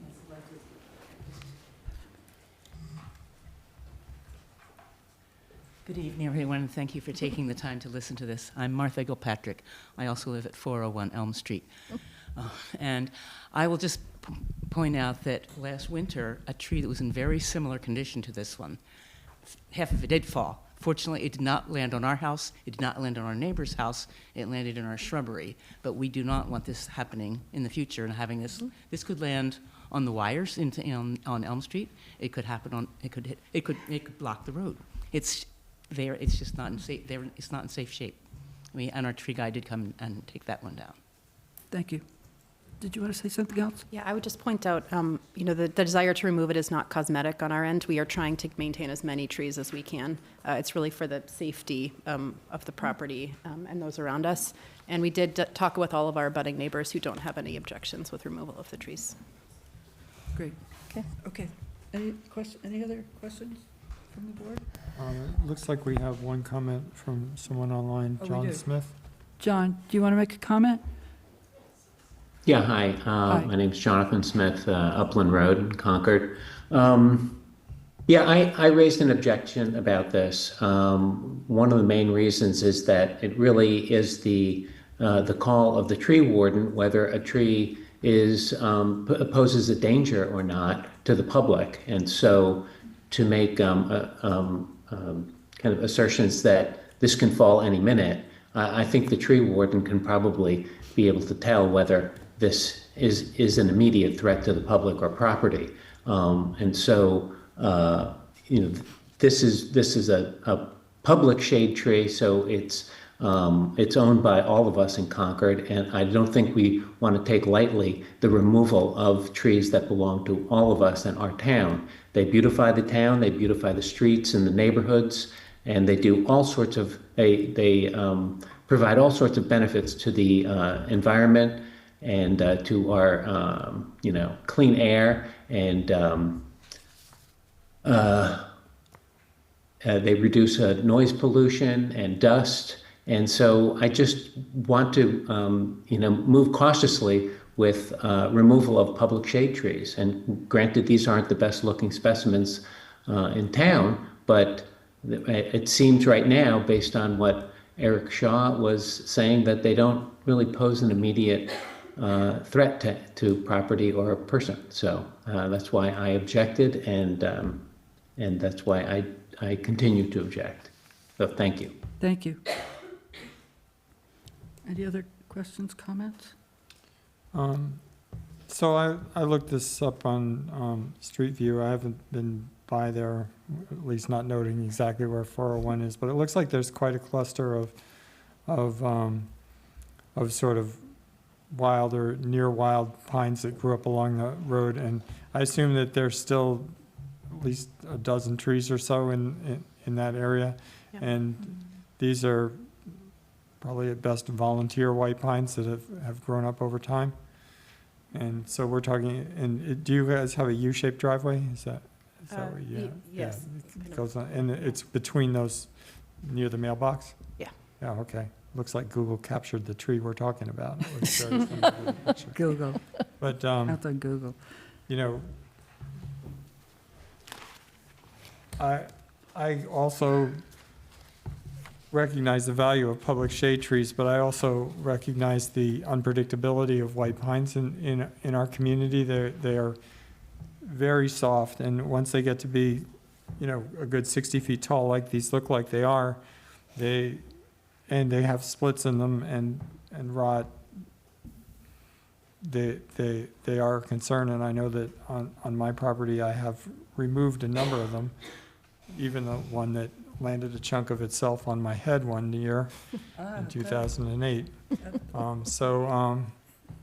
I recognize that what happens when they fall in an uncontrolled manner is that even more younger, healthier trees get damaged, and so, I think I maybe just pose the question again to Eric: is would you consider these trees on their way out from a health perspective? So you could certainly make that argument, and I would even add, the picture I took today of the single stem tree, hit the fungus that the resident has said that was reported by her arborist. It has advanced, and it was obvious even today when I looked at it that the tree has declined even more since I was last inspecting them back in December. So yes, it is safe to say that they are in decline.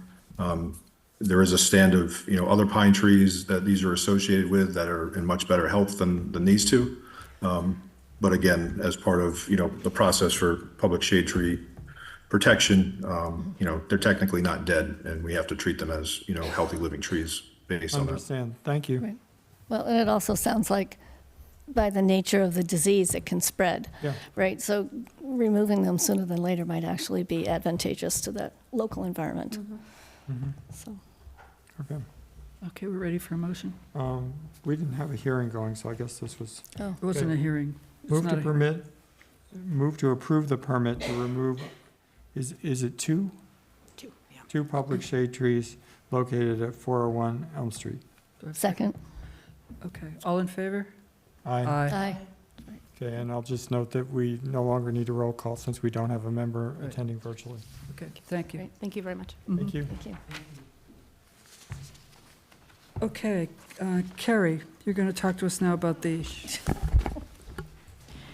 Yes, so you have an item from each of our regional school districts on budget amendments for the current fiscal year for use of excess and deficiency. So the first is from CCRSD, and we did talk about this at the last meeting or the one before, but there has been a change in the allocation of the amounts. And so currently, when this was submitted to you on May 13th, we were still talking about $400,000, $350,000 to be allocated to the Capital Stabilization Fund, and $50,000 or up to $50,000 to be set aside for some counseling services. As I understand this, just before this came to the Regional School Committee for a vote, there was either a grant or a gift for a significant portion of that $50,000, or maybe even all of that $50,000.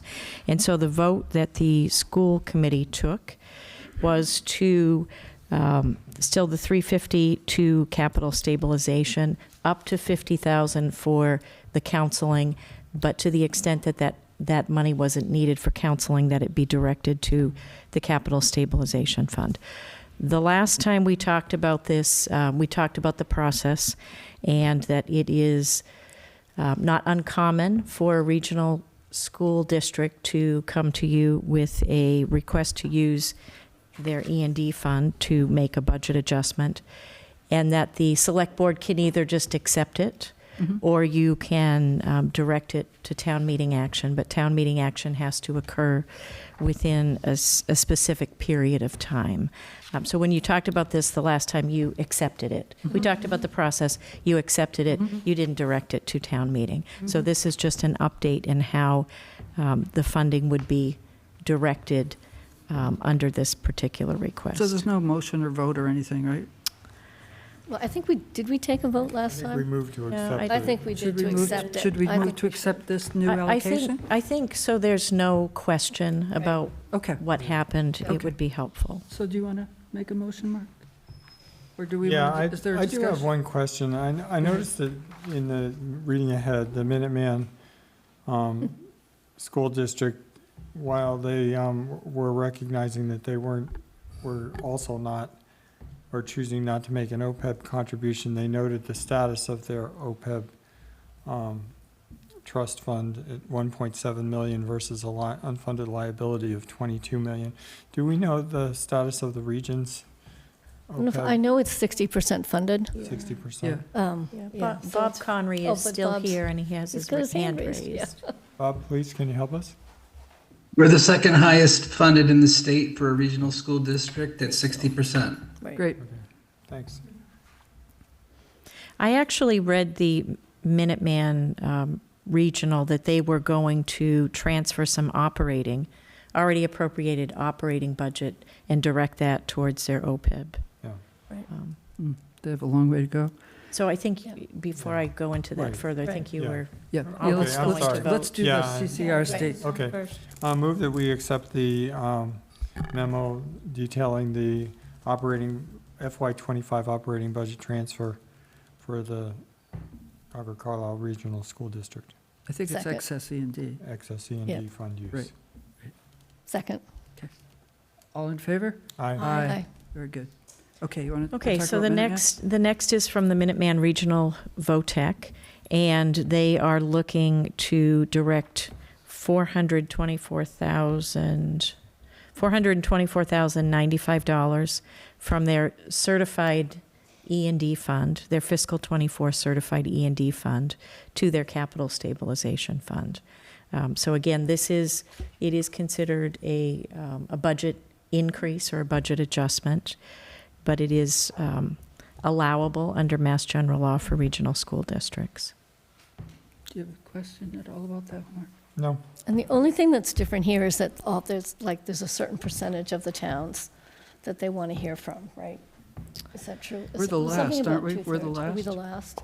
I think we're the last. I think we were talking about that in terms of the budget Right. Yeah. Oh, you're approval, right, but you're right. It not, wasn't this. this just This came said out. something. Right. Yeah, this letter is dated May 16th, so. Okay. Um, And I think in this case, it might be appropriate for us to approve to express Concord's approval. I think that's an action. So it's not from E&D, it's from operating?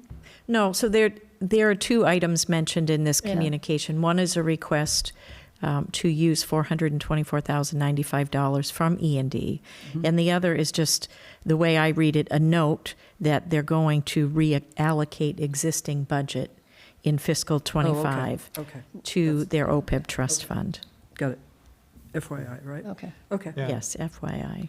And then It says the town of Concord may confirm approval through a statement by the select board or through town meeting before the expiration date of the 45-day period, which Right. it's not quite clear to me exactly when that 45-day Well, yeah, period and that's started. So it's 45 days from the date of the notice to the town, and from their treasurer, it's May 15, 2025. Okay.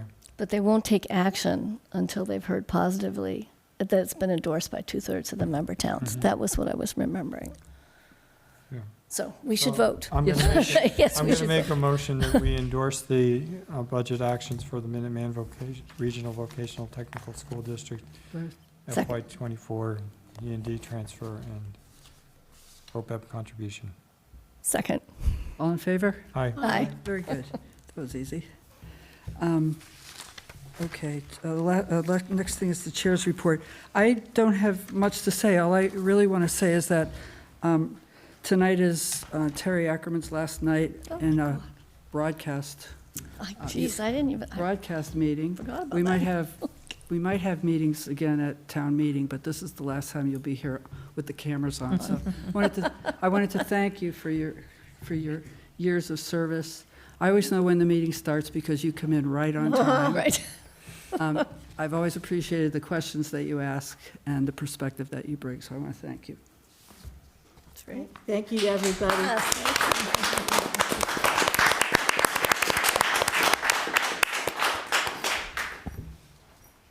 Okay, town manager's report. You got anything? I have a couple of things. We did send out a written report. I think we had a lot of great progress and neat things happening last week. So last week, we did receive approval, or CMLP received approval from the school committee for a site license for solar at the new middle school.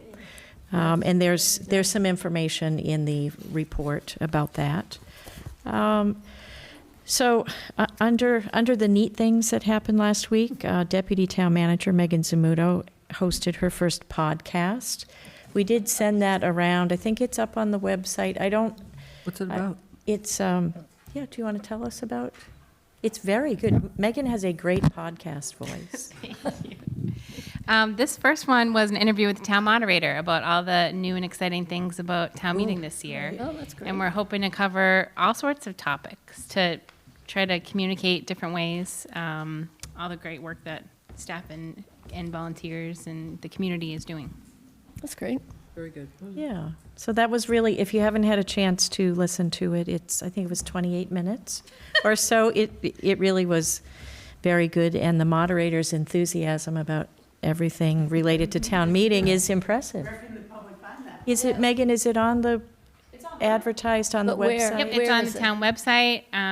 It is on Apple Podcasts, Spotify. It's called Civic Concord. It's on the front page on the town website. Oh, good. Okay, great. Civic Right. Concord.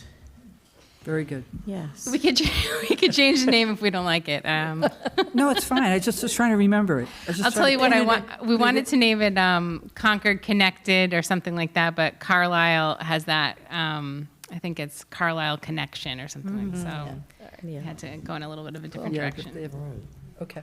So the other really neat thing from my perspective that happened last week is we were able to issue a town department directory map. Now, people might think that's not terribly exciting, but you've heard me say many, many times we operate out of 18 buildings on 14 locations, and you can find those 14 locations in the town directory map.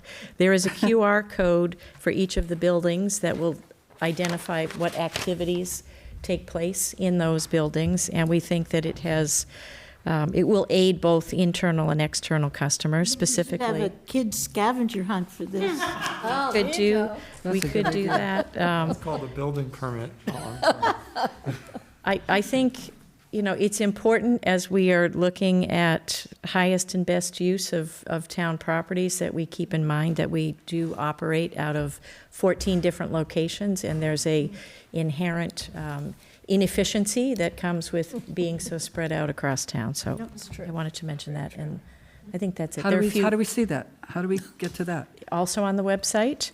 Okay. Yeah. Department directory map. And this summer, we will undertake our website refresh project that will take about 6 months and hopefully make it much easier to find all of the Great. good information that's on the website. That would be nice. Yeah. Okay. So those were the things that I wanted to mention Very this good. evening. Very good. Anybody have anything on their liaison reports that they want to update or Yeah, talk about? I wanted to mention two quick things. First, tomorrow and Thursday are the Warner's Pond, the MCI Concord Advisory Board public outreach sessions where we're going to have a look at some of the possible development scenarios. These are meant to give people a sense of what some of the possibilities for the site might be and how they might go together, or what it could look like, and primarily to try to get feedback from people on what they would like to see at the site. So the first one is from 3 to 5 at Giroux Park, weather permitting, and I believe it will. It should be fine. And the second session is in the evening in the hearing room, 6 to 9. And the third session is online on Thursday evening from 7 to 8 on Zoom, Online where option. there will also be feedback tools available. This is a really important set of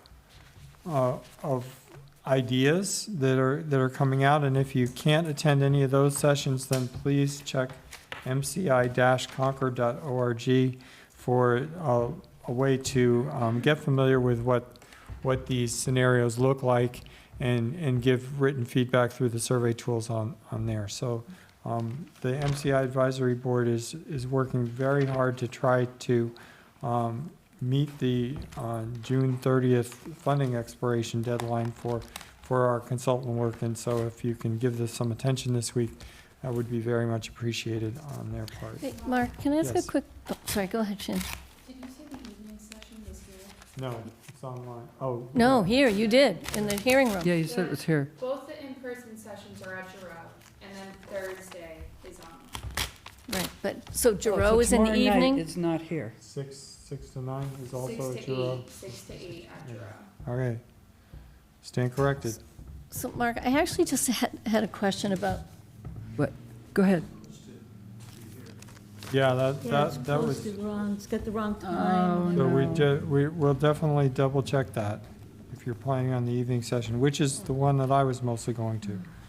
So, Is the afternoon session posted now? It wasn't posted before. Yeah.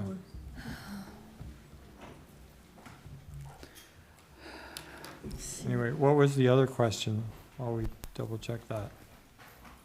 so I was going to ask a question. It was really about how the outreach to all the local businesses are aware of this effort, and if they can, if someone, I don't know if there's a way to send the website and a survey, because I was speaking to a local business person who said, oh, I'd love to contribute, but obviously I just can't go to any of these sessions. So they were looking for, is there a website or Yeah, there something? is. And I said, you should go to the meeting on Wednesday, right? I said, there's an evening you can- one, and you then, can- and I thought there was going to be survey feedback also, right? Yeah. But and- is there a way that, are we pushing it out to the Chamber of Commerce and all the ways that we can? Okay. Yeah, the public outreach group has been in direct contact Okay. with those kinds of groups. Okay. And there's also been a postcard mailer that showed up in people's Yeah, I did, mailboxes yep, yep. with the QR code that takes you to the mci-concord.org webpage, which is also linked from the town webpage under right. MCI. Yep. But that is the best way to get in touch, and sending an email to MCI Concord Board at concordma.gov is also a good way to get information about Yeah. and be in contact. Yeah, it's how those businesses, I didn't have cell service, so I couldn't give them the.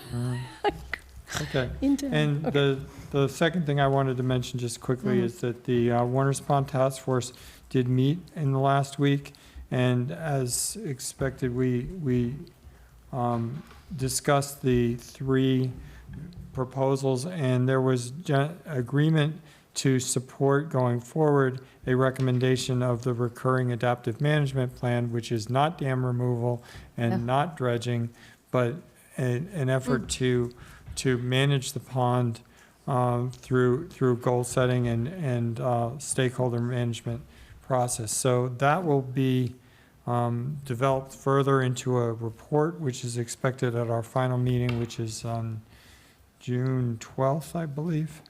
So that task force is wrapping up, and it's been a lot of hard work, and that, I believe that task force the recording of that meeting and discussion is online already if anybody wants to see it. So back to MCI for a minute. It's still posted from 6 to 9 at Harvey Wheeler. Yeah, we're on it. Yeah, well, we'll get And there's no posting about Thursday on the town website, so if we could repeat where that is and timing, it would be fantastic. Thank you. It's going to be virtual only on Thursday. That I'm sure about. So, Yeah, and the afternoon session isn't on here. Thank you.